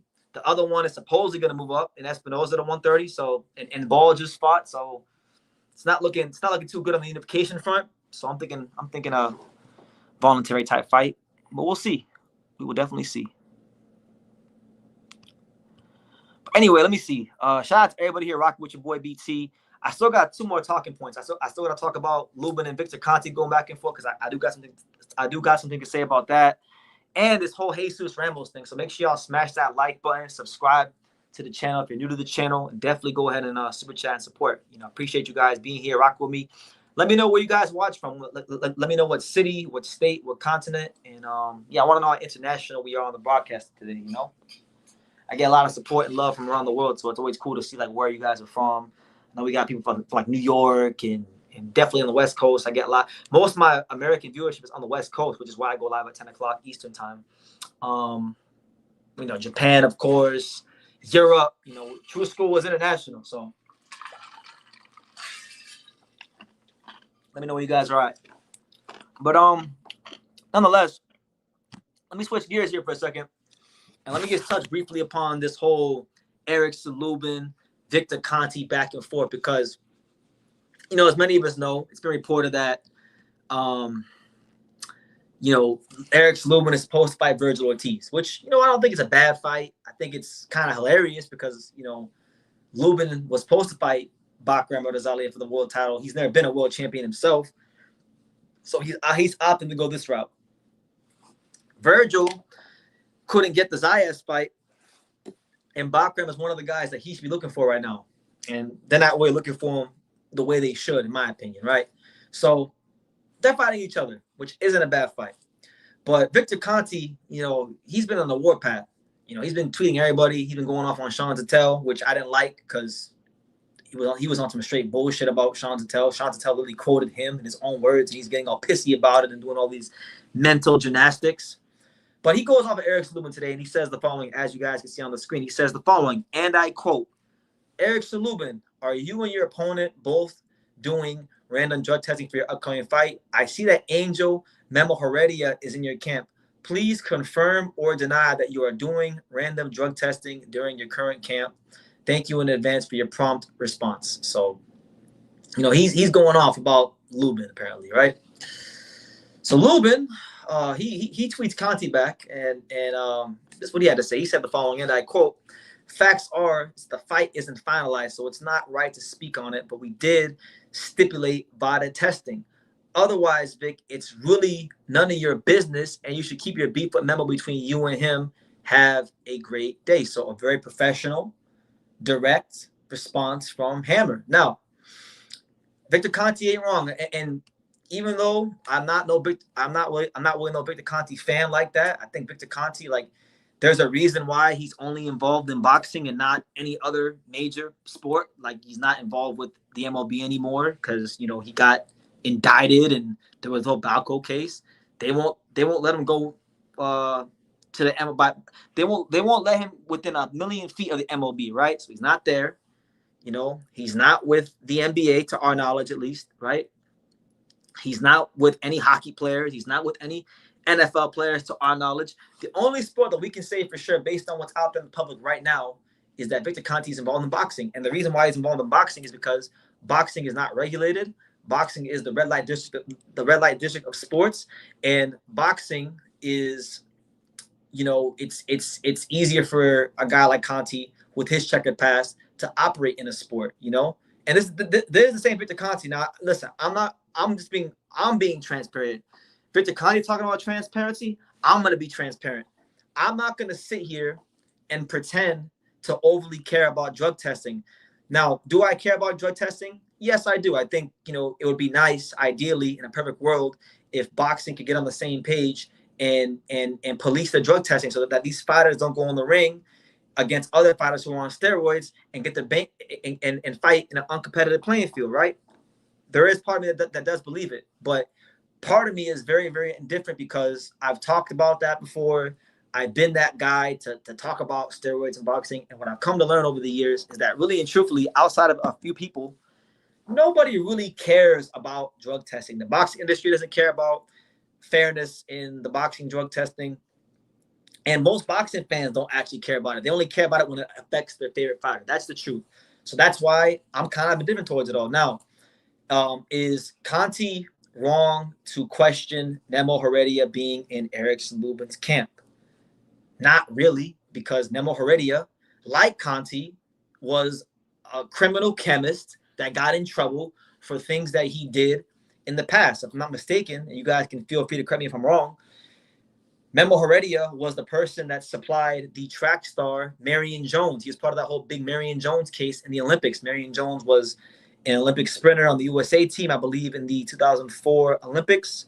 And she got caught for having steroids that were supplied by Memo Heredia. So, Conte taught Shane Mosley how to put EPO on himself. He was part of the Balco case. He has a checkered past. Memo Heredia had Marquez drinking piss and gave Marion Jones steroids. So neither one of them are saints. Neither one of them are saints. Neither one of them are sweet clean. But again, you have guys like Memo Heredia and you have guys like Victor Conte that are in boxing because they wouldn't be allowed to be around any other sport because they would question them immediately. So what do you guys think? Do you guys even care? Because I know some boxing fans are going to say, BT, I don't even care about steroids either. Because I've had people tell me, they say like, oh, we want boxing to either let all the fighters take steroids or let none of the fighters take steroids. But boxing doesn't do that. You know, look at Jarrell Miller, right? I don't have any hate towards Jarrell Miller. I've covered Jarrell Miller. I've interviewed him, and we used to talk a lot. Almost 9 years ago and stuff. But Jarrell Miller has tested positive on a truckload of drug tests, and he's still getting opportunities in boxing. He's still fighting and having a career. So you never punish Jarrell Miller. You never really punish Canelo Alvarez. So what do any of these fighters at the top level have to really deter them from not taking steroids? Boxing only bans the guys who they don't have any, like the guys that don't make money, the guys that the boxing industry can't really profit from universally. Those guys get banned. Those guys get punished. But if it's your Canelos, if it's the big names, they're not gonna get really punished like that. So yeah, interesting stuff. And mind you, I mean, I'll end it there on Conte. I don't really want to talk too much about Conte, but it did happen today. I did want to document it and get my little thoughts out there on Conte and Luben and their whole back and forth. But yeah. Anyway, shout out to everybody here. We got some comments. We got Inland Empire in the building. We got Portland, Oregon, home of the Blazers. Shout out to Portland in the building. We got Connecticut in the building. Okay. B-Bo Jones near Philadelphia. Shout out to Philadelphia. Baltimore. Got Baltimore in the house. And yeah. So there you go. Do I think Vladimir Shishkin is going to give Iglesias a tough fight? It's a shame that a TV network hasn't picked up that fight yet. You know what? That's a good fight. I haven't made any videos about that fight. I haven't talked about it, and I haven't even thought about it too deeply yet. But that is a good fight. It's definitely the toughest test of Iglesias' career. Under normal circumstances, I feel like that fight would be picked up by ESPN, but ESPN is not in boxing anymore. So that fight might just not get any coverage from any big network, and it's a shame. It's a real shame. But he's pretty sturdy, so I think he'll give him some good rounds, but I think Iglesias should get him out of there in the latter rounds. BT, do you think Ford versus Nunez is possible for real? Yes, I do, because even since before Nunez got that belt, the only time I really ever hear Eddie Hearn talk about Sugar Nunez is when it comes to making the fight with him and Raymond Ford. So I feel like that's the route they're gonna go. That's the fight they're gonna explore. And when the time comes, it'll be a really good fight. I think that's a pick'em fight. Ford really only seems to get up for these kind of guys like Sugar Nunez. So I would expect the best Ford. But Nunez is a heavier puncher than Komatov. So that makes the fight intriguing for me when it does happen. The IE, the Inland Empire in the building. Yes, sir. The drama between Xander and Vergil is starting to get very gay. We're not quite there yet, but yeah, we're not too far away. I've actually been less impressed with Jesus Ramos with each fight. I don't know what it is. He takes so long to get rid of these guys that are overmatched. He's not a one-punch guy. He's just a steady, strong, sturdy fighter. He's not going to ever blow anybody out. Why is Victor Conte so involved? He not with Vada. I just think that he has an affinity for Vada. He does, from my understanding, from what I've read, he does play like in the early infancy stages of Vada testing with Margaret Goodman. He played like an advisory consultant role, so Vada could lean on Conte for advice upon policing the drug testing. But I don't know. Your guess is as good as mine. That's my educated guess. That's my inference. Who else we got? San Diego, one of my favorite cities in America. Shout out to San Diego in the building. Who is the best boxer from Costa Rica? If you're going by accomplishments, Yoko Valle, and she's the most attractive boxer from Costa Rica. But if you're talking about just male boxing, David Jimenez. To my knowledge, David Jimenez. It couldn't be boxing is the only one giving him a chance. Yeah, that's the exact reason why someone like Conte or Memo Heredia could exist. Like, again, boxing is not policed. Like the NBA, the NFL, the NHL, those leagues, they have unions. They have multi-billion-dollar TV contracts. So let's take the NBA, for example. If LeBron James, who many people, myself included, believe is on PEDs, if he were to actually fail a drug test and it got out there, it would really have a negative impact on the NBA, right? Which the NBA is known for having the softest drug testing of any of the 4 major sports leagues. So I feel like, because of that, because of LeBron James and what he means to basketball, he's never going to come out. It's never going to come out while he's playing that he tested that he was on PEDs. All those leagues have, a bigger microscope on them than boxing. Boxing is like the what? Let me see. In America, at least, boxing is not as popular as the MLB, the NBA, the NHL, the NFL, college basketball, college football, UFC. You could even say even soccer to a degree because it's growing in popularity, and maybe even F1. Like Formula One is probably more popular in America than boxing. Boxing might be it's somewhere between the 8th and 10th most popular sport in America. So boxing is not anywhere on the mind. It's not on the forefront of American sports culture. Maybe it is for 2 or 3 fights a year when you get your fights like Canelo Crawford and your Golovkin Canelos and things like that, and Tank Ryan. But other than 2 or maybe 3 nights a year, you're not going to have boxing being talked about by casual sports fans. It's not going to make water cooler talk when you go to your job in most cases. So I think lack of attention to boxing, the way boxing is structured, it's not going to allow for too much attention to be paid to Victor Conte. You can tell you from Miami. Dude said soccer and F1. Listen, I don't like F1. I can't I think F1 is a trash, elitist European sport. I don't give a fuck about F1, if I'm being honest with you. But it's growing in popularity. They just had F1 in Vegas, right? They had to shut down the whole Vegas Strip for F1 when it was out there. They do great numbers there. They did great numbers with in Miami with it and stuff like that. So I mean, yeah, F1 does its thing. Even though I don't like it, I think it's probably more popular than boxing right now.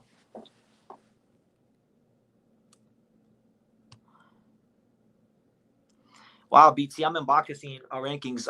Why is Luis Uneri number 1 on WBO to go against Espinoza? It's a great question.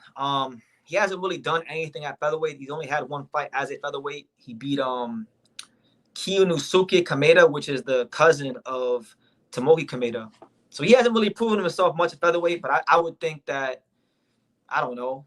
I don't know, man. He's got the right people behind him, I guess. But I don't know. I've been trying to figure that out myself, because I look at the featherweight rankings every single day, and I see him there number 1, and I still can't figure it out. So your guess is as good as mine. How do I think boxing can become more popular? I think boxing could become more popular if less of boxing was put behind a paywall. So I know it's way easier said than done, especially now with the fact that boxing in America has ran every single major sports network out of town. But I think step 1 would have to be getting boxing regularly on network television. So, ESPN, CBS, NBC, ABC, those networks, right? Because those networks have the highest amount of viewership, and then when you do that, see, like PBC got half the equation, right? When you do that, you got to put on fights that are going to capture the public's imagination. And see, PBC didn't really do that, because PBC, when they had that Waddell Reed money, and they are buying up all those time slots on NBC, on CBS, on Bounce TV, on Spike TV, and even at ESPN for a time, it was a lot of mismatches. Yeah, you had your Thurmans and your Danny Garcia fights and those kind of things, and your Porters and the Sean Porter fights, but guys were getting overpaid in mismatches and fights that weren't really capturing anybody's imagination. So they got half the equation right. So I feel like you had to take that route, but you had to get the matchmaking right. And yeah, these fighters got to become more visible. They're not visible.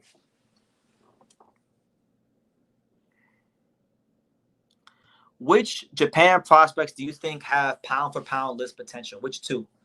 It's a great question. There's a lot of talent coming out of Japan. But if you're telling me to name you only two, I would say I'm definitely gonna go with I will say Aoi Yokoyama, the flyweight prospect, and I will go with Yuga Osaki. I think those guys have the ability to scale multiple weight classes and really do damage in the sport of boxing. Those are guys that when I look at them, not only do I look at them as potential pound for pound guys, but I look at them as fighters that could be the next face of Japanese boxing in the post Naoya Inoue era. I'm already thinking about that. Like Naoya Inoue is not going to be here probably 5 years from now, in my opinion. I don't think he's got 5 years left in the sport. So I already begin to think about who's going to be the next face of Japanese boxing in the post Inoue era. And right now, I guess if Junto beats Inoue, he becomes that guy. But apart from like your Inoue or your Junto, I'm talking about prospects. I would say Aoi Yokoyama and Yuga Osaki, those guys as well. And then an honorable mention would be Yuta Sakai, who is training at the same gym as Naoya Inoue. So, yes, sir. Did you catch Kenneth Lovera's fight? And by the way, guys, I've ran through all my talking points. So anything y'all want to talk about, however long I'm live, go ahead and ask it. Boxing related, non-boxing related. It's True School After Dark. Make sure you guys smash that like button, run it up. Definitely subscribe. Definitely super chat. We here. We here getting that world-class boxing talking. BT, did you see Kenneth Lovera's fight versus Luis Concepcion? If yes, what are your thoughts on his performance? I haven't watched it yet. I saw that he won. I think he won by eighth round stoppage. I'm gonna watch it probably tonight before I go to sleep. But good to see him get a win over a former world champion, albeit just being honest, a very, very faded world champion. But that's the first step in. That's one of the first building blocks in his progression towards being a champion. So it's good to see that he got that out the way, and looking forward to bigger and better things from Kenneth Lovera. Probably the most exciting fighter from the Philippines right now. Stop robberies. Stop pretending bad fights are good. Promote fighters from all over the world. You know what? I agree. Promote fighters from all over the world. Stop trying to manufacture guys. Let boxing dictate who deserves to be a star. Stop trying to make a guy something he's not. Some of these guys that the boxing industry thinks are these straight superstar fighters are not that. And then some of the guys that could be that, you're not giving them the investment they deserve. Kobe grew up with the sport of basketball, while Tim Duncan did not. This is facts. Okay, they still got the same amount of rings.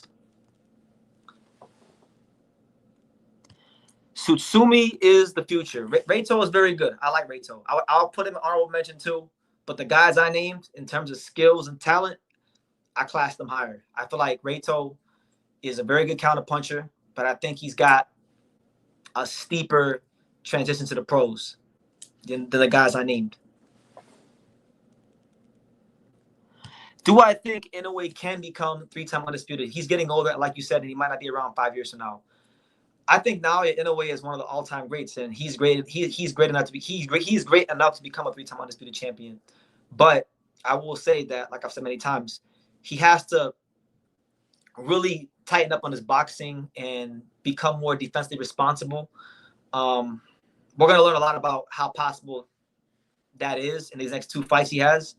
If he comes out these fights unscathed and really shows a tweak in philosophy, then I think, yes, he has a chance to. But if he goes to 126 and he's up there slugging and banging with these guys like he has been at the low weight categories, I think he's going to have a big reality check. I really do. But, we'll see. He's pushing his limits. He's trying to show the world how great he is, and he's been doing it his whole career. So respect to the monster. I love the monster. I like Yuta Sakai a lot. He reminds me of Ricardo Lopez. That's high praise. I don't know if I want to compare anybody to Ricardo Lopez, but and plus he's a southpaw, but he's very, very good. I think Yuta Sakai is going to be the next face of Ohashi Boxing Gym when Inoue retires. He'll be the guy that carries the Ohashi Boxing Gym forward when Inoue hangs the gloves. I love Yokohama, but we need to see more from him. From Inoue?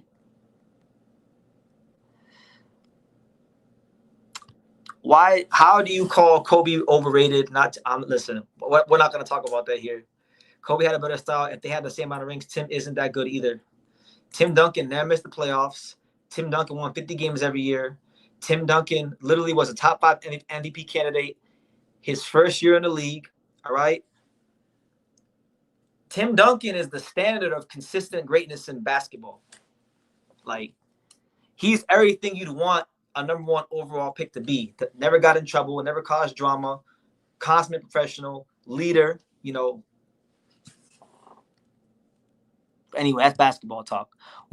We might gotta save that talk for, because I got another YouTube channel that I started in April, but I haven't really worked on it. You know, I have a YouTube channel where I talk about like the Marlins and the Panthers, the Florida Panthers, but I haven't uploaded on there since April. So maybe if I start talking on that channel more, we can have those conversations there. But are you talking about Aoi Yokoyama? So Aoi Yokoyama, yeah. I feel like with Yokoyama, he needs to definitely learn how to finish better, because if there's anybody from Japan that resembles the Inoue style, it's him. Like, he has the Inoue style more than anybody, but he's not really finishing these guys. So hopefully in time that will come to fruition. Kobe missed the playoffs in his prime. Duncan and Dirk never did that. They didn't. They never did that at all.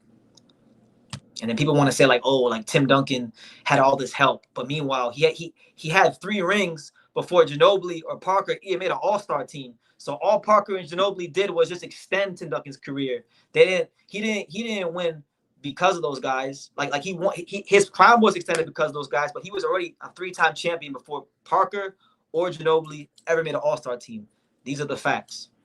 He did more with less than any great player in history. We're gonna start talking about basketball now. True square up the dark. Fisher, Odom, Artest, Gasol, and Bynum. It's a hell of a team. That's an amazing team. Especially when Bynum was healthy. Who is the next toxic waste rat infested barrel juice opponent Obatiah is gonna face next? I don't know, man. I love Ja Obatiah.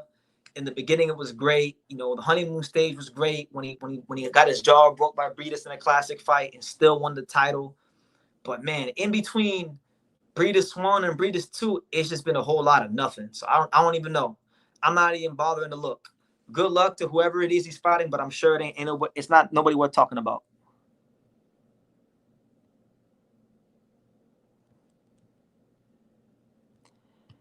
How do I feel about Khalil Cole versus Jesse Hart? It's a great fight. I think right now for Khalil Cole, you know, Jesse Hart's a guy that's challenged for the world title before. He's faded. He's not like he wasn't a great fighter or a world beater in his prime, but he's a long, rangy, tall guy. They're fighting on the Boots undercard. That's a New Jersey versus Philadelphia fight. I'm cool with it for now. You know, it's a chance. It's a chance for Jesse Hart to restart his career, because I know Jesse Hart's been winning fights like little Philadelphia fights, but now he's fighting an Olympian. You know, it's a chance to get Khalil Cole exposed again, because he already got exposed once when he fought Gallegos the first time, so he can do it again. So I like the fight. Hey, I barely know much about boxing, so I can't even fact check. But a few people are saying that Inoue does have a good resume, and I love him. So what do you think? That's not true. I think Inoue has a very good resume. Even the guys that pull out of fights, like look at Sam Goodman. Sam Goodman was a guy that people weren't giving a lot of credit for Inoue fighting, right? Now, Sam Goodman moved up. He was supposed to fight Inoue in the latter parts of last year, pulled out the fight, and he moved up to a weight class that he never fought at, or at least that he hadn't fought. You know, he moved up to a weight class that wasn't his natural weight class, fought Nick Ball, and boxed him to a point where many people, myself included, thought he won. But I mean, Inoue fought Stephen Fulton, one of the best pound-for-pound fighters in the sport, when he fought him. Beat the brakes off of him. That was a great win. Nonito Donaire is a future Hall of Famer. He beat him twice. Ryoichi Taguchi was a guy that became champion after Inoue fought him. He fought him early in his career, like in his first 6 or 7 fights. That was a really good win. Louis Neri, former world champion, beat the brakes off him. He's got a phenomenal resume. Now, is it a fair criticism to say that Inoue, in the post-Neri era, everything since post-Neri has been, in my opinion, soft touches. Some of it is, in a way, his team's fault. Some of it isn't his fault. Some things happen, like guys pulling out of fights. I understand why certain fights happen, but overall, in the totality of his career, no, he's got a respectable resume, and he earned his hype. Kobe made sure in conversation people respect him as elite. He is elite. I'm not saying he's not elite. I just don't think he's better than Tim Duncan. Aoi's style comes a lot from his karate background. I think that's why it's sometimes hard for him to fight. Put more than 2 shots together. I love watching him fight. I watched his debut many times. His debut was sensational. Like, I had one of the best debuts I've seen from a fighter in a while, but he hasn't really had anything that's quite resembled that from an explosiveness standpoint. You were saying that Pau Gasol is the only reason they were back-to-back champions. Pau Gasol is why they won that fourth ring. That fourth ring that they won, the main reason was Pau Gasol. Yes, sir. Pau Gasol, they got him in a trade with the Grizzlies. All right. If you go back and you watch the 2009 Western Conference Finals, Pau Gasol is the one that got him over the hump against the Nuggets. He shot like 67%. He was a matchup nightmare. The Nuggets did not have an answer for Pau Gasol in the West Finals. And the Nuggets at that time with Melo and Chauncey Billups and they had Marcus Camby at that time, they were the team that a lot of people at that time thought could have took down the Lakers in the West. So I thought Pau Gasol doesn't get the credit he deserves for that fourth ring Kobe won. And that fourth ring Kobe won is probably the most important ring of his entire career.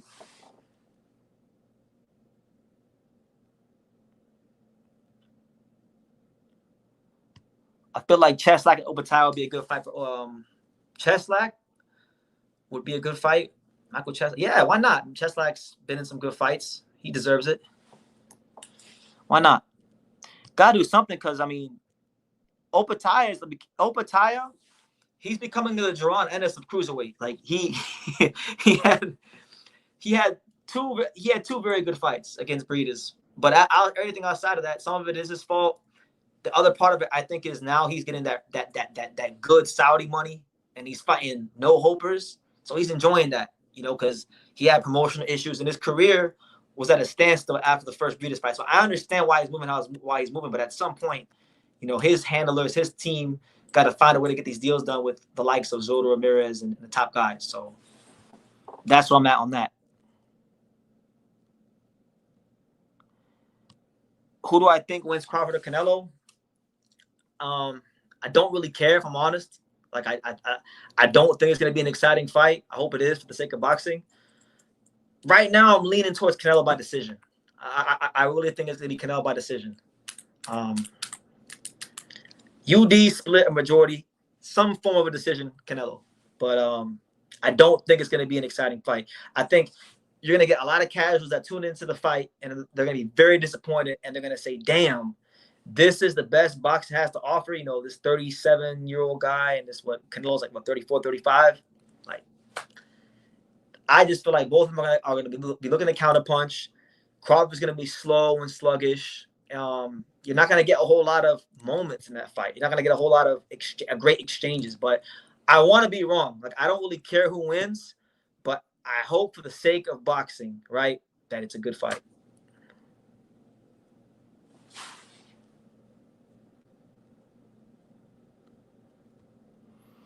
Neri, Fulton, Narvaez, Donaire. Yeah, very, very, very good opponents. And in a way, has a good resume. Most people who say he fought nobody or his resume sucks are just people that hate that don't watch boxing beneath featherweight. Like, they just think that anything below 135 is trash.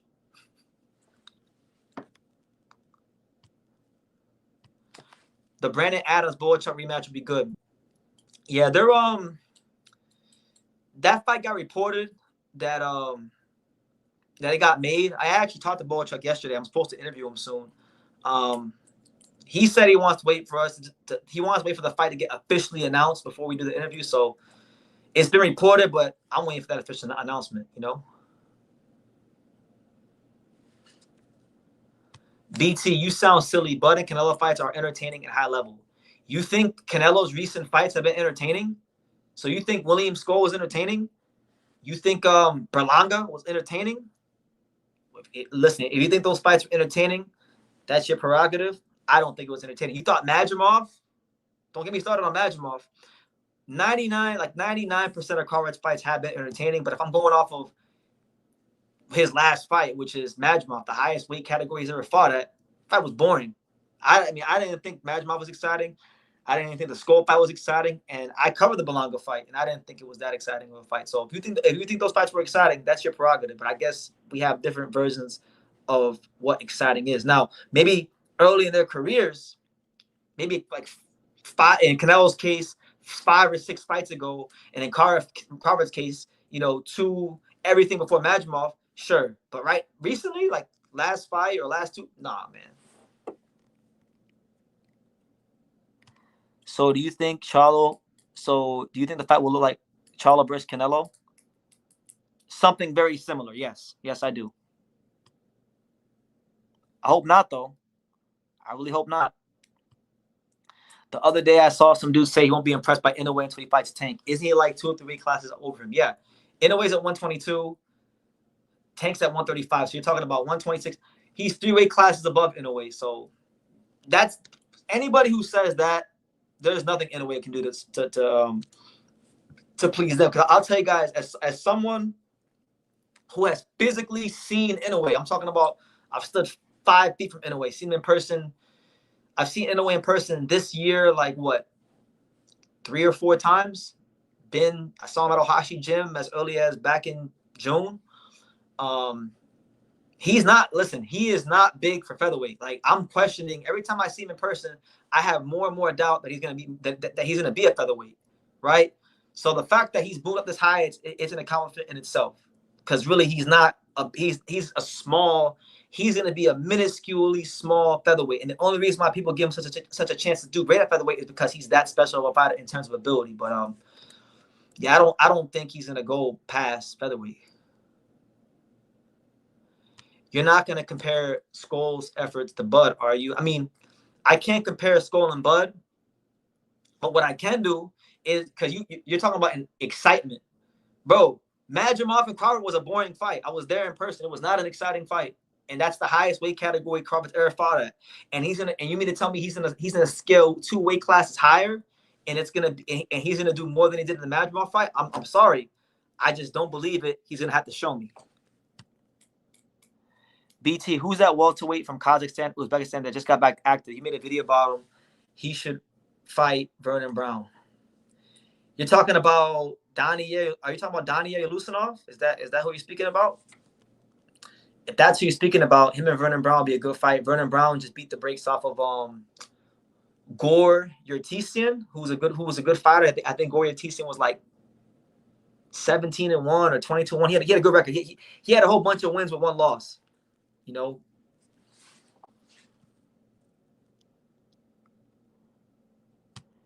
Inoue should only fight Ball at 126. That is the only fair matchup. I agree. I think that's probably, if I'm Inoue, beat Ball, become a 5-division champion, and move back down. And then just do your thing at 122. Like, if I had the honor to be Inoue's manager or advisor, that'd be the way I'd do it. Majimov is a skill set. Majimov has good footwork. My only problem with Majimov, I'm gonna tell you guys why I think he's overrated and I don't like his style.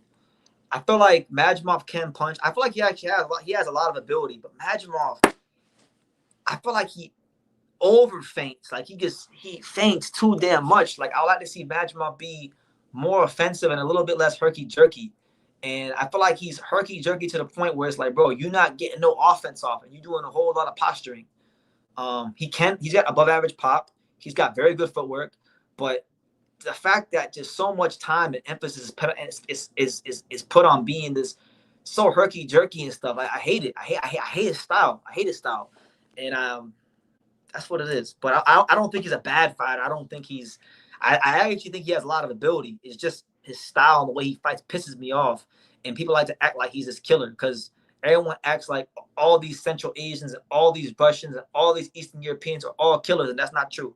he's good. He's very good. You know, very good. He was top Olympian, but nah, man, I'm good on Majimov.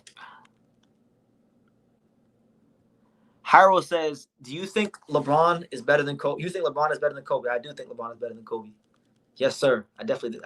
And I'm not no LeBron fan. You're talking to a guy that when LeBron and Kobe were both in their prime, like I'm talking about 2009, when the whole world wanted to see Kobe versus LeBron in the final, I was like, and everyone was saying Kobe and LeBron is the best player in the world. You're talking to a guy who was telling the world that Dwayne Wade was the best player in the world in 2009 because Dwayne Wade still had good knees and could explode. And I thought he got robbed of the MVP that year. But yeah, I mean, I think Kobe Bryant, like for me, if I gotta rank him like all time, he's like in the lower top 10, like 7, 8 ish, somewhere around there. Inoue's work ethic is unparalleled, doing his best to stay in shape year round, trying to give us 3-4 fights a year. I ain't knocking him. I mean, I wish he would fight. I wish he would go to featherweight and fight certain guys, but you know, Ohashi Boxing and Mr. Honda, they have their plan for him, and they've done a great job at making him not just one of the biggest stars, not just the biggest star in Japan, but one of the biggest stars globally in boxing. So they have their plan. And yeah, you know, he's very disciplined and he has a lot of respect for the sport, and it shows. You know, one thing about that boxing ring, it's gonna show your work ethic. It's gonna show who you are, and with him, it's definitely done that over the years. So yeah, shout out to Inoue.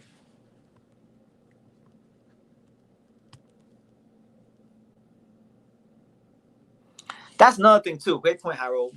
With Majimov, right? Like he's got a lot of Murdoch medallia about him. Like I feel like he did the bare minimum to become champion, and I just don't like fighters. I'm not a fan of fighters that do the bare minimum. Sorry, he beat what's his name, Magomed Kurbanov for the vacant title, and I'm just like nah, man. Majimov is good, but he's not what you guys make him out to be. I actually found Majimov to be exciting when he was facing these old match students. It's when he faced Crawford and Vergil when he acted scary. I feel, and yes, I don't like either. That's what I'm saying. Those are the fights in which his reputation was built upon, right? Like most boxing fans, let's be real, most boxing fans didn't give a damn or even know who Majimov was before Crawford, right? And he got his reputation because he gave a good account of himself in the Crawford fight and made the fight somewhat close. And some people thought he beat Crawford, you know. But in my opinion, in them fights, like you eloquently stated, you know, he really just herky jerky, feint, single shot, feint, single shot. Crawford overcommits, one hard counter, feint, single shot. Like it got annoying to watch. That's why when you guys come on here and you start using Majimov, I'm like, no, absolutely not. But he's a good fighter. Tank won't even rematch his cherry pick. And you talking about Lamont Roach. Nah, man. Who knows what's going on with Tank? You know, I have a good friend who I'm not going to name, but I got a very close friend that sparred Tank in Florida about a month and a half ago. And I was getting reports about Tank and stuff. And they weren't good. And I've been getting more reports about Tank recently, and they're not good, which I'll keep to myself. But I'm not even sure he's in a box again from what I'm hearing. It sounds like he's not even in a box again. I heard he's depressed. You know, so we'll see how it goes with him. But if they don't do the rematch, then I'm okay with Lamont Roach moving on and fighting other guys at 135. Joel wants to know, BT, are you a Miami Heat fan? I hope you're not hating on my New York Knicks. Nah, actually, not at all. The only two sports teams in South Florida that I'm a fan of are the Marlins and the Florida Panthers, right? That's it. Marlins and Florida Panthers. My favorite basketball team is the worst basketball franchise in the history of the sport. And that team is the Charlotte Hornets. So I'm not being biased for Dwayne Wade. Like, my team is the Hornets. We're terrible. And it's embarrassing to even say it out loud, but my favorite team is the Hornets. As far as me hating on the Knicks, I don't really care about the Knicks. It's about like that. I don't care about the Knicks. I don't even care about basketball because my team's trash. My team hasn't been relevant ever, you know, for like ever. But that's my team.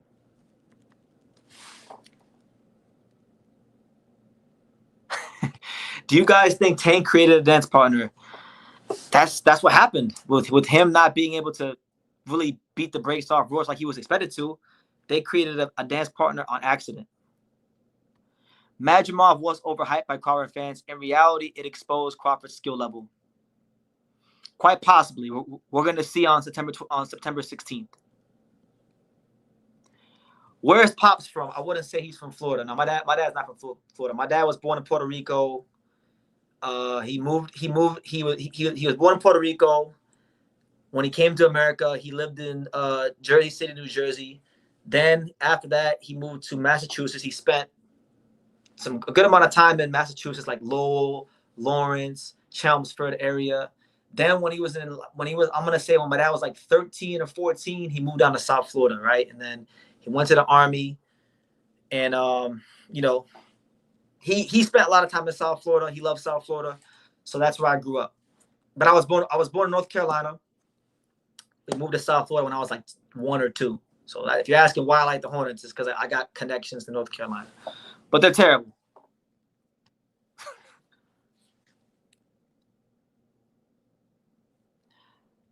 Pops is definitely from Jersey. Yeah, my dad's. I would say he's more a Massachusetts guy because that's really where he spent the most of his time. That's where he spent most of his time. That's where most of our family is from, like Massachusetts, New Hampshire, Connecticut, the New England area. Even myself, like I lived in New Hampshire for 1 year when I was in high school. I spent like 90% of my freshman year living in New Hampshire. So I'm very familiar with the Northeast and New England and that whole region.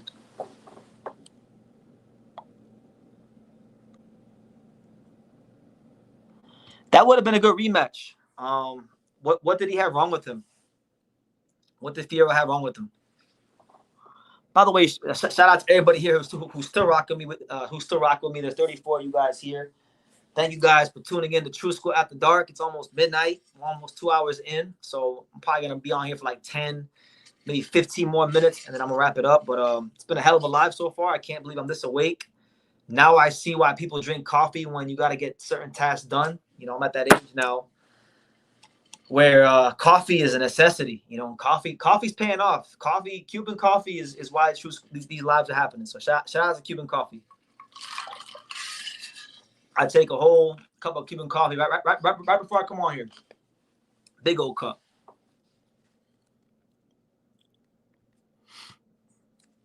That was a fight.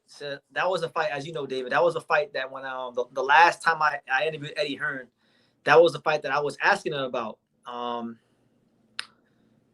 That's a fight. I feel like boxing missed the boat on that one. If I feel like Isaac Cruz versus Super Matias when they were both champions for that brief little moment in time, that would have done numbers. That would have been something. Vergil Ortiz is the real boogeyman. That's not true.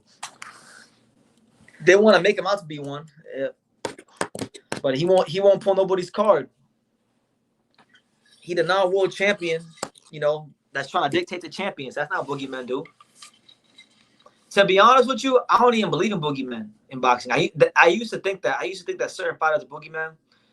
There are fighters that do get ducked and avoided, but most of the time, I'm gonna say 95% of the time, most of the time when fighters start claiming the boogeyman, it's because the fighter that's claiming to be a boogeyman can't sell no tickets. So the only way you can market them is to say that nobody wants to fight them, right?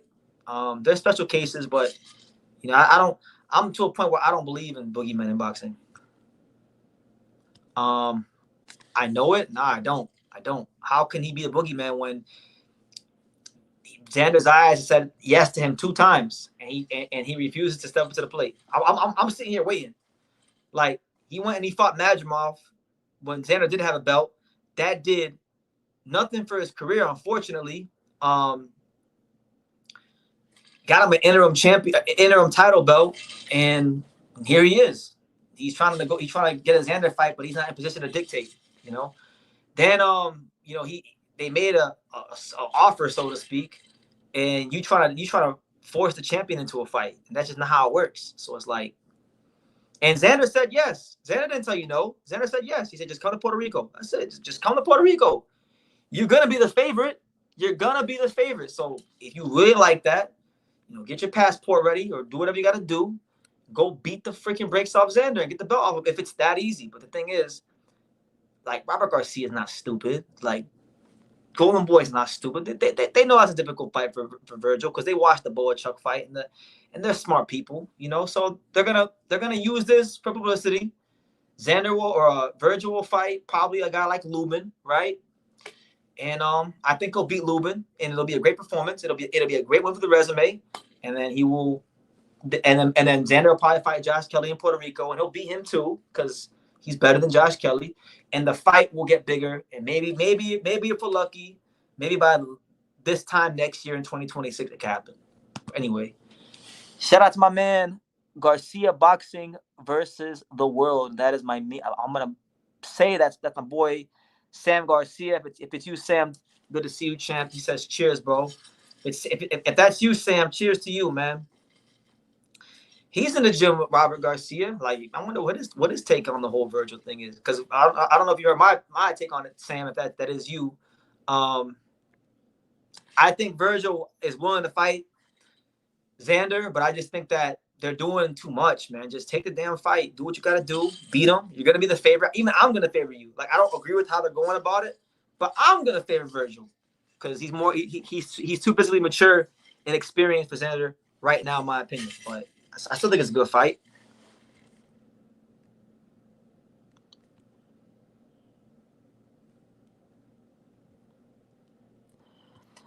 Why does Zayas not want to fight anyone that is good for the moment? At the moment, he just got the belt. All right, Top Rank promised them a fight in Puerto Rico. They have their plan. He's like one of their guys. They're gonna do a voluntary. They're gonna fight Josh Kelly probably. Why does he want to fight anyone good? He wanted to fight Vergil. Is Vergil not good? He said yes 2 times. How many times you got to say yes? Luben won't be an easy fight for Xander. I mean, apart from the one time when he fought Charlo and got clocked in 1 round, when has Luben been an easy fight for anybody? You know, he was green when he was an easy fight for somebody. But when has Luben ever been an easy fight for anybody? Luben's a good fighter. I would love that fight. In fact, truth be told, I would like that fight for the division more than Luben versus Vergil because Luben, you know, credit to him, he stepped to the plate many times and he's fought some guys. He's won some, he's lost some. A lot of people respect Luben. I like the Luben fight. I think, and the underrated aspect of that fight is that, you know, you got Luben, who's from the Orlando area, Xander, who grew up in South Florida. So I know for a fact their paths across at some point, like maybe at an amateur show, maybe sparring, maybe they were in the same gym at some point. You know, boxing world ain't that big. So, you know, I see Luben on Twitter all the time talking about Xander's this and Xander's that. I like that fight. I think Luben will probably be the fastest fighter Xander will have fought at this point in his career if they were to fight. I think Xander beats Luben, honestly.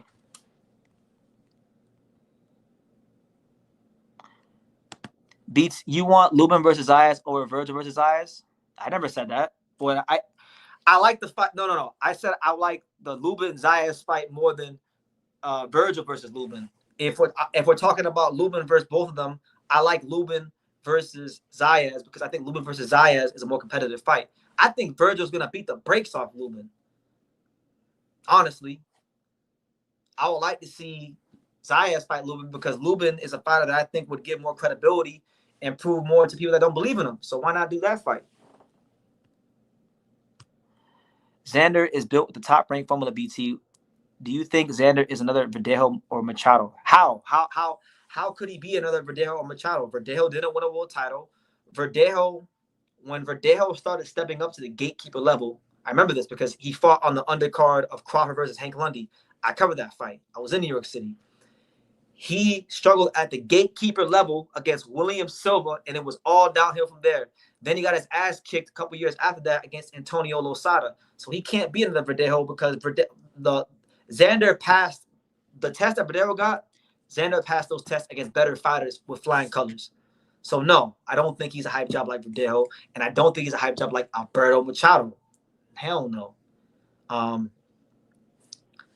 the top rank formula, everybody likes to down the top rank formula, but last time I checked, all the biggest stars in boxing over the last 30, 40 years, where do they all start at? Miguel Cotto, top rank. Manny Pacquiao, top rank. Floyd Mayweather, top rank. Oscar De La Hoya, top rank.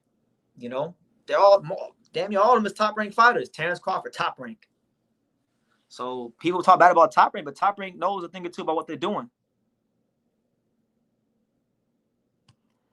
Zayas was chasing. That's what I'm saying. Like everyone's talking about, like, oh, he's ducking Vergil, bro. He was running before he got a belt. He was running down on Fundora. You know, he said yes to he said yes to Vergil. You know, but Vergil wanted to fight Madrimon. So it is what it is. BT, honestly, Top Rank has no network. The only way I see Xander fighting in Puerto Rico is on an MVP show. We've seen guys headline on MVP. Well, look, I'm gonna wait and see how things play out. One thing I know about Top Rank, they got hell of a staff that knows what they're doing, and I believe that by the end of the year they will have a network. Now, if they don't have a network, then fair play. They can criticize them all you want, but they'll find their way, man. They've survived 5 decades of all kinds of different changes in boxing. They'll be all right.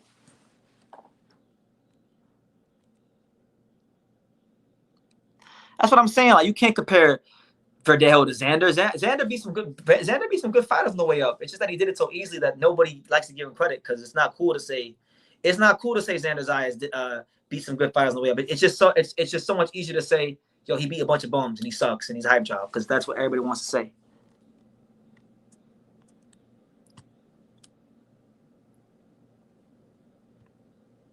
And I'll tell you this, Hyrule, if Xander does fight on an MVP show, that'd be the worst thing to happen. That'd be the worst thing to happen for Vergil Ortiz, because then if he fights on an MVP show, he's gonna continue to get more exposure. You know, Jake Paul loved the Puerto Rican, so Jake Paul promote him for that little show or whatnot, and then he'll get bigger. You don't want that to happen.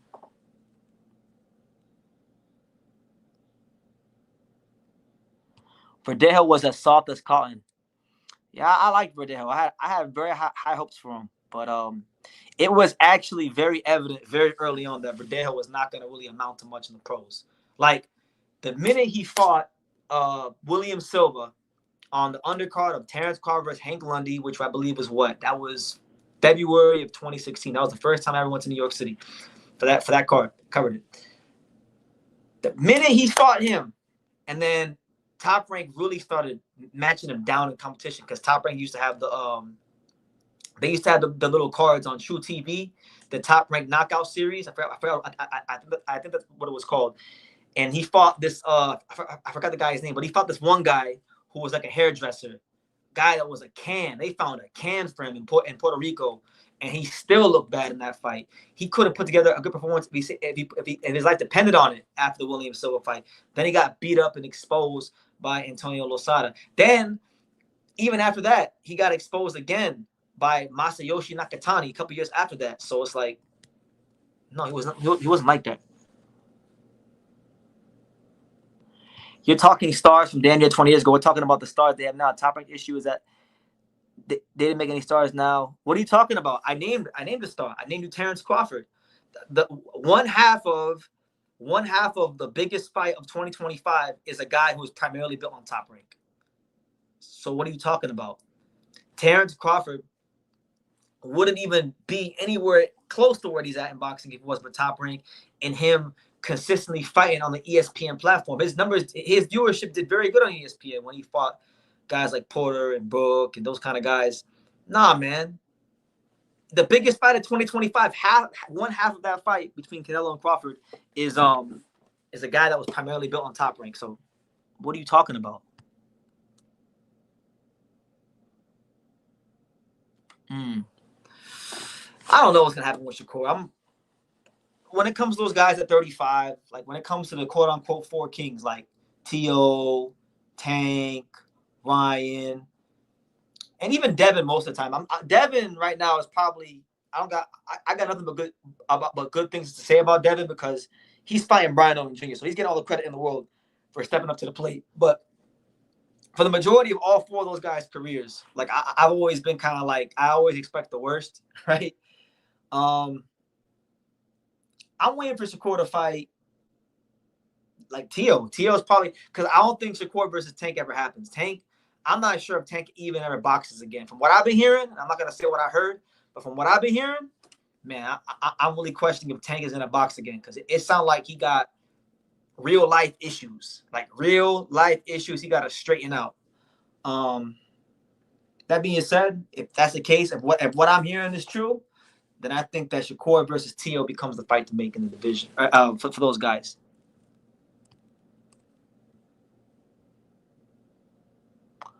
Was Berlanga cheated by Shiraz? No, absolutely not. Berlanga was doing a good job boxing him early in the fight, and then he started slugging him and got beat the fuck up because he, that wasn't a guy that he could just, match punch for punch. I thought Berlanga, early on in that fight showed great ability boxing him, but he wasn't mentally disciplined to keep that going. The minute he got caught, he started, exchanging, and at 168, Hamza Shiraz showed very quickly that, he's different. He's different caliber of puncher to Berlanga. So no, I don't think so. True School, be careful leaving Vergil Ortiz out. He'll be knocking out Zayas. If he does, it wouldn't shock me. I like Vergil. I think very highly of Vergil as a fighter. I got a video. I did it around this time last year. I remember when I was in camp with Angelo Lee. We had plenty of times in the camp house for me to just sit my ass down and do videos, because when you're in camp, you always have downtime. And I remember one of the videos I made in the camp house. It's still on this channel. I was talking about Vergil Ortiz being the guy to revive the middleweight division. I was already talking about Vergil being a middleweight before he even fought Boachuk, and I think highly of him. So would it shock me? No, but all I'm saying is, just do what you gotta do to get the fight. Don't worry about all this bullshit. Just go. If the champion is saying go to Puerto Rico, beat the shit out of the champion of Puerto Rico, and then at that point you can do whatever the hell you want to do. Didn't Crawford start with HBO? He did. He started on HBO. If I'm not mistaken, though, he was with Top Rank Ian back then. Like Ian back then, he was with Top Rank because, and the reason I remember this is because there was a time. Now you guys are gonna find this funny now because of what Crawford became, but there was a time when Top Rank viewed Brandon Rios as their next superstar. Yes, because he was an all-action fighter. He was having a bunch of exciting fights with Mike Alvarado. Now there was a fight, and you guys, I'm gonna show you guys. I can show you better than I can tell you. So look, I'm gonna show you guys. I'm gonna show you what I know about this boxing. Watch. I'm gonna show you guys. Look. So we're able to screen share, and I'm gonna get up off that real quickly. Get out that comment. So look. So this is the box rec for Brandon Rios, right? And Brandon Rios at a time was looked at to be the biggest star, or one of the biggest stars on Top Rank. Top Rank, because he's a Mexican American and had a fan-friendly style. This is a guy that they actually believed in, and they invested a lot of money in. And if you go back and you watch the broadcast, they were talking about Brandon Rios like he was a superstar. So on this fight right here, he fought Miguel Acosta at the Palms in 2011. If you've never seen this fight, I would highly advise you to go watch this fight. It was a very, very exciting fight. All right. Now this is around the time where Top Rank believed that Brandon Rios could be a superstar, and this is before he fought Pacquiao. This is before even any of the Alvarado fights. His stock was very, very high. Now, if you go and you look at the undercard of that fight, okay, if I'm not mistaken, was it this card? Was it this card? No, it wasn't this card. Which card was it? There was a card. Terrence Crawford fought on one of Brandon Rios' undercards. I can't remember which one it was, but I know on that fight, they were talking about Rios like he was a superstar. And mind you, around that time, him and Crawford were on the same weight class. They wasn't thinking about nothing about no damn Terrence Crawford at that time. Who was undercard? When did he fight on Brandon Rios' undercard? Let me see. Exposed. VT Exposed. Let me see. Now I gotta find it. Now I gotta find when the hell he fought on the Rios undercard, because there was a time where he fought on undercard. So now I gotta find it. Gamboa still, he wasn't on that undercard. If you guys know, let me know. But there was a couple times where Crawford, one time at least, where Crawford fought on a Brandon Rios undercard. Maybe it was Richard Abril. because I don't think Crawford came into the full really to like, what, 2012, 2013. Which car was it? Boom. Found it. So look, found it. So as you guys can see, because I knew Terrence Crawford fought on a Brandon Rios undercard, because I remember I used to tell people all the time, like, yo, Crawford came a long way. Like, he earned everything he got in boxing, because this is a guy that used to fight on the prelims of Brandon Rios undercards. They was treating Brandon Rios like he was a superstar. Like, I'm serious. Like, if you don't believe me, I would highly advise you go back and watch Brandon Rios and Miguel Acosta and listen to how Top Rank and the media was talking about Brandon Rios in 2011, right? So in 2012, he fought Richard Abril, correct? Abril was a tough guy, solid guy. He gave Brandon Rios a tough fight. I think he fought maybe like Comey or Bartholomew or somebody else like that later on. I can't remember who he fought, but he fought some guys. Now, if you scroll down, you'll see that Terrence Crawford in his 16th pro fight, and we're talking about before Terrence Crawford was even an 8-round fighter, before Crawford was even a 10-round fighter, a 12-round fighter. We're talking about Terrence Crawford when he wasn't even fully signed a Top Rank. He was just now getting opportunities, right, on a Top Rank card. He fought Andres Gorgeous Georges from Canada, and this is actually one of my favorite Terrence Crawford fights, because in this fight, you know, Gorgeous was a guy from Canada, if I'm not mistaken, right? Yeah, no, he was from Iraq, but he trained in Canada, right? He trained in Canada. And in this fight, this one, Terrence Crawford, you could tell Terrence Crawford at this point in time, he didn't have no money. You know, he had dreads. You know, he looked raggedy. Like, he hadn't really touched the money, but you could tell he was hungry. Yo, he knocked this dude out so bad. It's one of the most vicious knockouts of his career. And this was, I believe, the first time Terrence Crawford fought on a top-ranked card. So Terrence Crawford, I say all this to say that Terrence Crawford literally fought on a Brandon Rios undercard. He came a long way in his career. And I can't even remember why I brought this up. But, I brought this up because Top Rank gave him the opportunity to fight on their platform. And then eventually he became a champion, was built by Top Rank. So Top Rank doesn't let him fight Andres Gorgeous Georges in 2012. You know, he doesn't get the opportunity, you know, to fight, you know, these guys like Porter and Book and Breedis Prescott and Ricky Burns and these guys. So even when Crawford was on HBO, he was still a top-ranked fighter. Just wanted to put that out there. Nonetheless, let me see. Top Rank really thought Rios was going to retire Pacquiao back in 2013. Pacquiao came off a devastating KO loss against Marquez. Correct. Very, very correct. It's funny now. It's funny now to talk about, but yeah, they were really high on Brandon Rios. And Terrence Crawford, he didn't get a lot of investment early in his career. I'm gonna do a whole video on this, guys, because believe it or not, even though I've been kind of indifferent, I've been very indifferent towards Crawford since he beat Spence, because he doesn't act like how he used to. Honestly, he acts differently now. He got one high-profile win on his resume, and now he wants the whole world to kiss his ass, which is whatever it is. But believe it or not, Terrence Crawford is actually one of my favorite fighters. I got a lot of memories watching Terrence Crawford on HBO. You know, the first time I went to New York City, my entire life was because of Terrence Crawford. I've interviewed Terrence Crawford, like when he fought Hank Lundy, right? So my thing is, you know, he earned everything he got in boxing because he didn't get no investment early in his career. Promoters didn't want to touch him. When he turned pro, Top Rank wasn't even interested in him like that. They were interested in Mike Garcia, Brandon Rios, and other guys from his Olympic class more than him. And you'll see, I'm gonna do a whole video about this, a great video, because I have confirmation. There's video clips I found from very reliable people in boxing, in interviews that didn't get a lot of views on YouTube that I know about, that confirms that, like, nobody wanted Crawford. He got sued by the small promoter, Chris Middendorf. If you can look it up. That stagnated his career. He got shot in the head, survived. You know, it was a Timothy Bradley sparring, and Bradley putting it in a good work form that accelerated his career. So Crawford went from the prelims to now being an 8-figure fighter. So anybody who does that in boxing, believe me when I tell you, they earned their spot.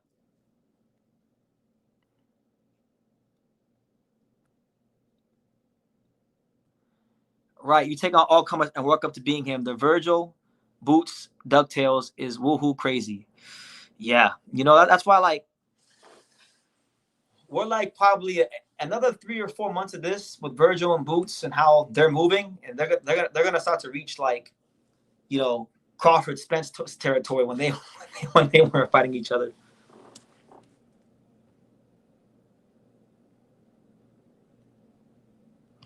No, he's no joke, man. But I mean, he gets hit because listen, you can't have it both ways. He gets hit because he has a very aggressive style, a fan friendly style. I'm talking about Crawford from 47 on down. 54 Crawford was he was mid, but 47, 140, 135 Crawford, amazing fighter, one of the best I've ever seen in my lifetime. So when people want to disparage Crawford and say like, oh, he gets hit. He got Gamboa rocked and this, that, and the third. Well, that's because he's in there fighting. One breath they say Floyd is boring because he runs around the ring, but then when Crawford gives you guys these crowd pleasing fights and is knocking everyone out, you guys say you got no defense. You need to box more. Like, which one is it?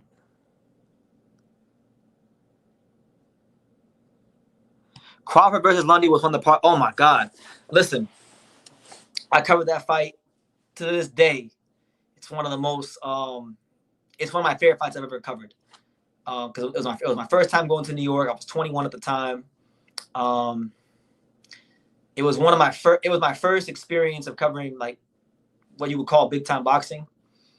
And yeah, man, Hank Lundy, he obviously wasn't as good as Crawford, but he talked a lot of trash. Hank Lundy, one of the top 10 pound for pound best trash talker of the last 20 years in boxing. Easy. A-level trash talker, probably at his best a B-, C+ fighter, but an A+ trash talker. So he made for a good build-up. For some reason, Terrence Crawford's wife was sitting next to me at the press conference. She tried to steal my phone charger, so I never forgot that. When Terrence Crawford pushed Hank Lundy on stage, she was like, "I told you, ha ha!" Right? So it's like, I got a lot of memories from that fight week. Believe it or not, I even interviewed Felix Verdejo. That was interesting. That's on the channel still. Yeah, man. She tried to steal my phone charger. She was eating a bag of hot Cheetos, and she tried to steal my phone charger. I had to tell her, "Yo, it's my phone charger," because I had my phone charger plugged into a wall. Because at the time, I didn't use it. I didn't have an iPhone back then, so I used to have a camcorder. So I was recording on my camcorder, and I had my phone charged at this outlet, which was like kind of close to where we were sitting. And when the press conference was done, she tried to grab my phone charger. I said, "Hey, that's my charger." And I got it back, but like, try to take my shit. So you don't forget these things. You don't forget these things.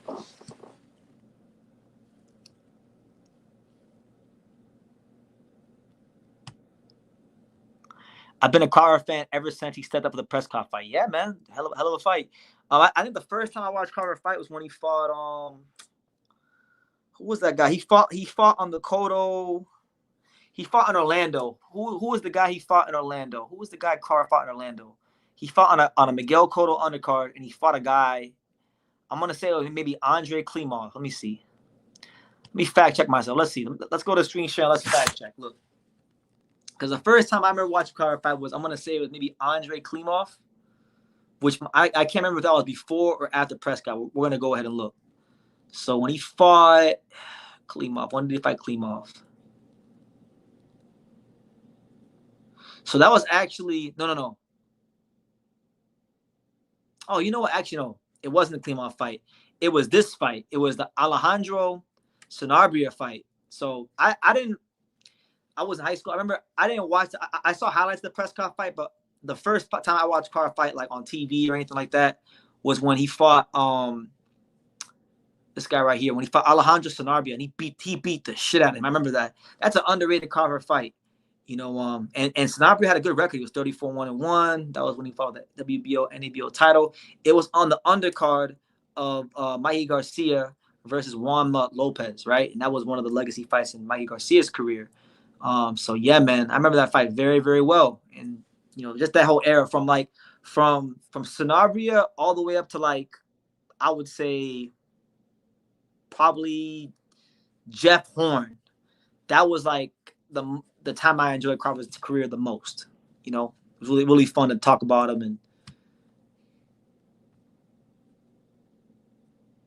Once the Spence fight became a thing, I was like, ugh, kind of got annoying, but it is what it is. It's boxing. Crawford versus Mayweather, who would have won? Floyd Mayweather, 117, 111. Good fight, though.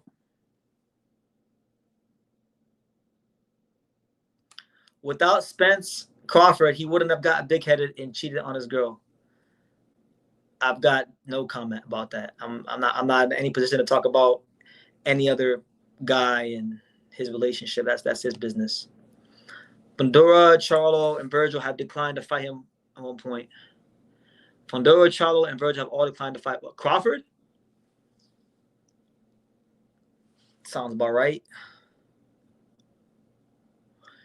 I think he's retiring whether he wins or loses. He wins, he's retiring. He loses, he's retiring. Because he's getting the biggest check he's ever gotten. Again, I spent the last 20 minutes telling you guys about Crawford's career. This is a guy that fought on the prelims of Brandon Rios undercards. He was not making no real money for a long time in his career. So the fact that he's getting this massive 8-figure purse, who knows? Knowing how much Turkey loves Crawford, it might even be 9. You don't even know. I think this is it for him, regardless. Regardless, win or lose, this is it.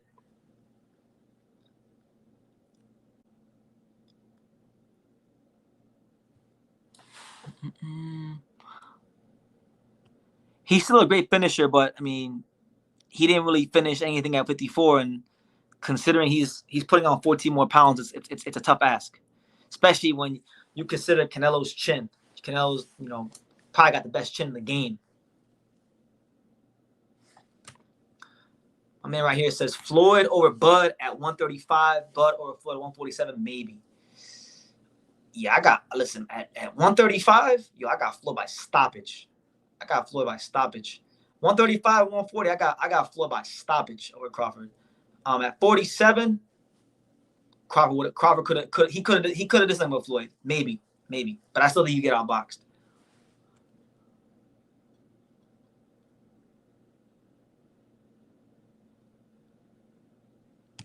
To consider Crawford is coming off a long layoff. He's always coming off a long layoff. Once Crawford got to a certain pay grade with Top Rank, he was only ever a once a year fighter. It's an annual event. I saw someone on Twitter say the other day that they always know Terrence Crawford is fighting because they always notice that their kids are a year older. Floyd stops Bud. Yes, at 35. Oh my God, at 35 and 40. Bro, Floyd would do ridiculously disgusting things to Terrence Crawford. Right? No, my God. Ridiculously disgusting things to Terrence Crawford. You have no idea. I saw Gamboa hurt Crawford at 135. I seen some dudes really put paws on Crawford. Now, granted, he's a dog, so he finished these dudes, but Floyd Mayweather would have really had Crawford in the blender at them weight classes. But at 47, I'd give Crawford a chance.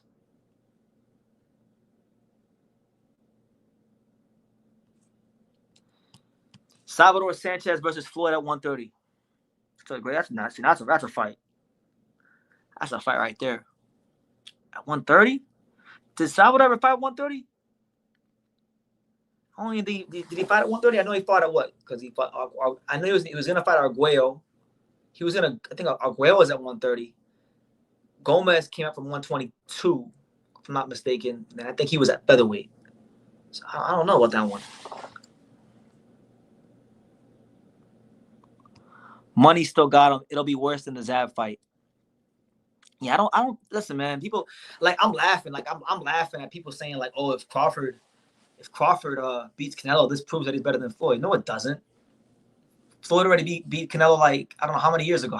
And he beat Canelo when he was young. And everybody said Canelo was green. I think Canelo was close to this prime when Floyd fought him because Canelo had just beat Trout he beat was it Trout? Yeah, he beat Trout. That's the problem though is Floyd beat him too easily. So when you beat a guy too easily, it's easy to say, oh, you didn't beat him when he was too young. He was too green. How are you green when you have 43 fights? I don't get it, but You know, I'm gonna laugh because if somehow Crawford beats Canelo, people are gonna start saying he's better than Floyd. I'm gonna laugh my ass off, and I'm gonna have to put a lot of people in check.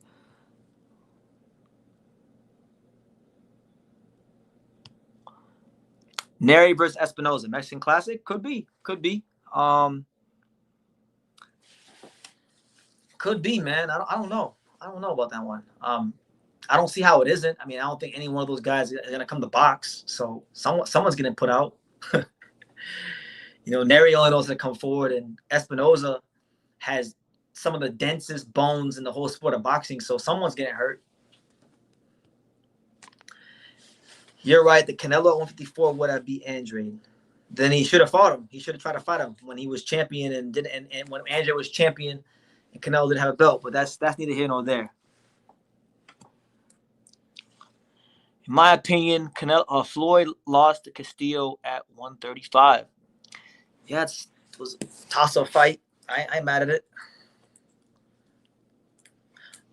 Castillo was good, man. Everybody forgets how good Castillo was. This guy Castillo, he had those 2 fights with Stevie Johnston.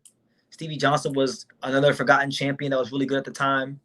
You like the way they talk about slick Black American fighters now. Like, no, Stevie Johnston was a real slick Black American fighter. Castillo came to Denver twice. Was it? I think it was twice. They even fought at the Pepsi Center where the Nuggets play, and he beat him up in his hometown. In a close. Well, he didn't beat him up. It was a close fight. Remember, Max Kellerman was like, "No, Stevie Johnston got robbed," but you know that was a good win for Floyd.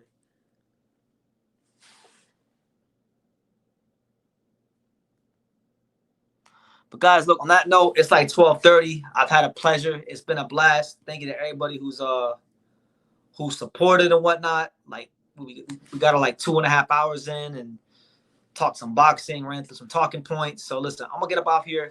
Listen, I'll be live again tomorrow. We'll figure out what we're talking about later on tomorrow. But hope you guys enjoy the live. I'm gonna get some rest because believe it or not, I got some interviews I got to do tomorrow and Tuesday. So I got to knock those out in the afternoon, and then I'll be live at night. So you guys take care. God bless. And like I say in every single one of these videos, you can love me or you can hate me, but I'm just a kid from Daniel. So until next time, take care, guys.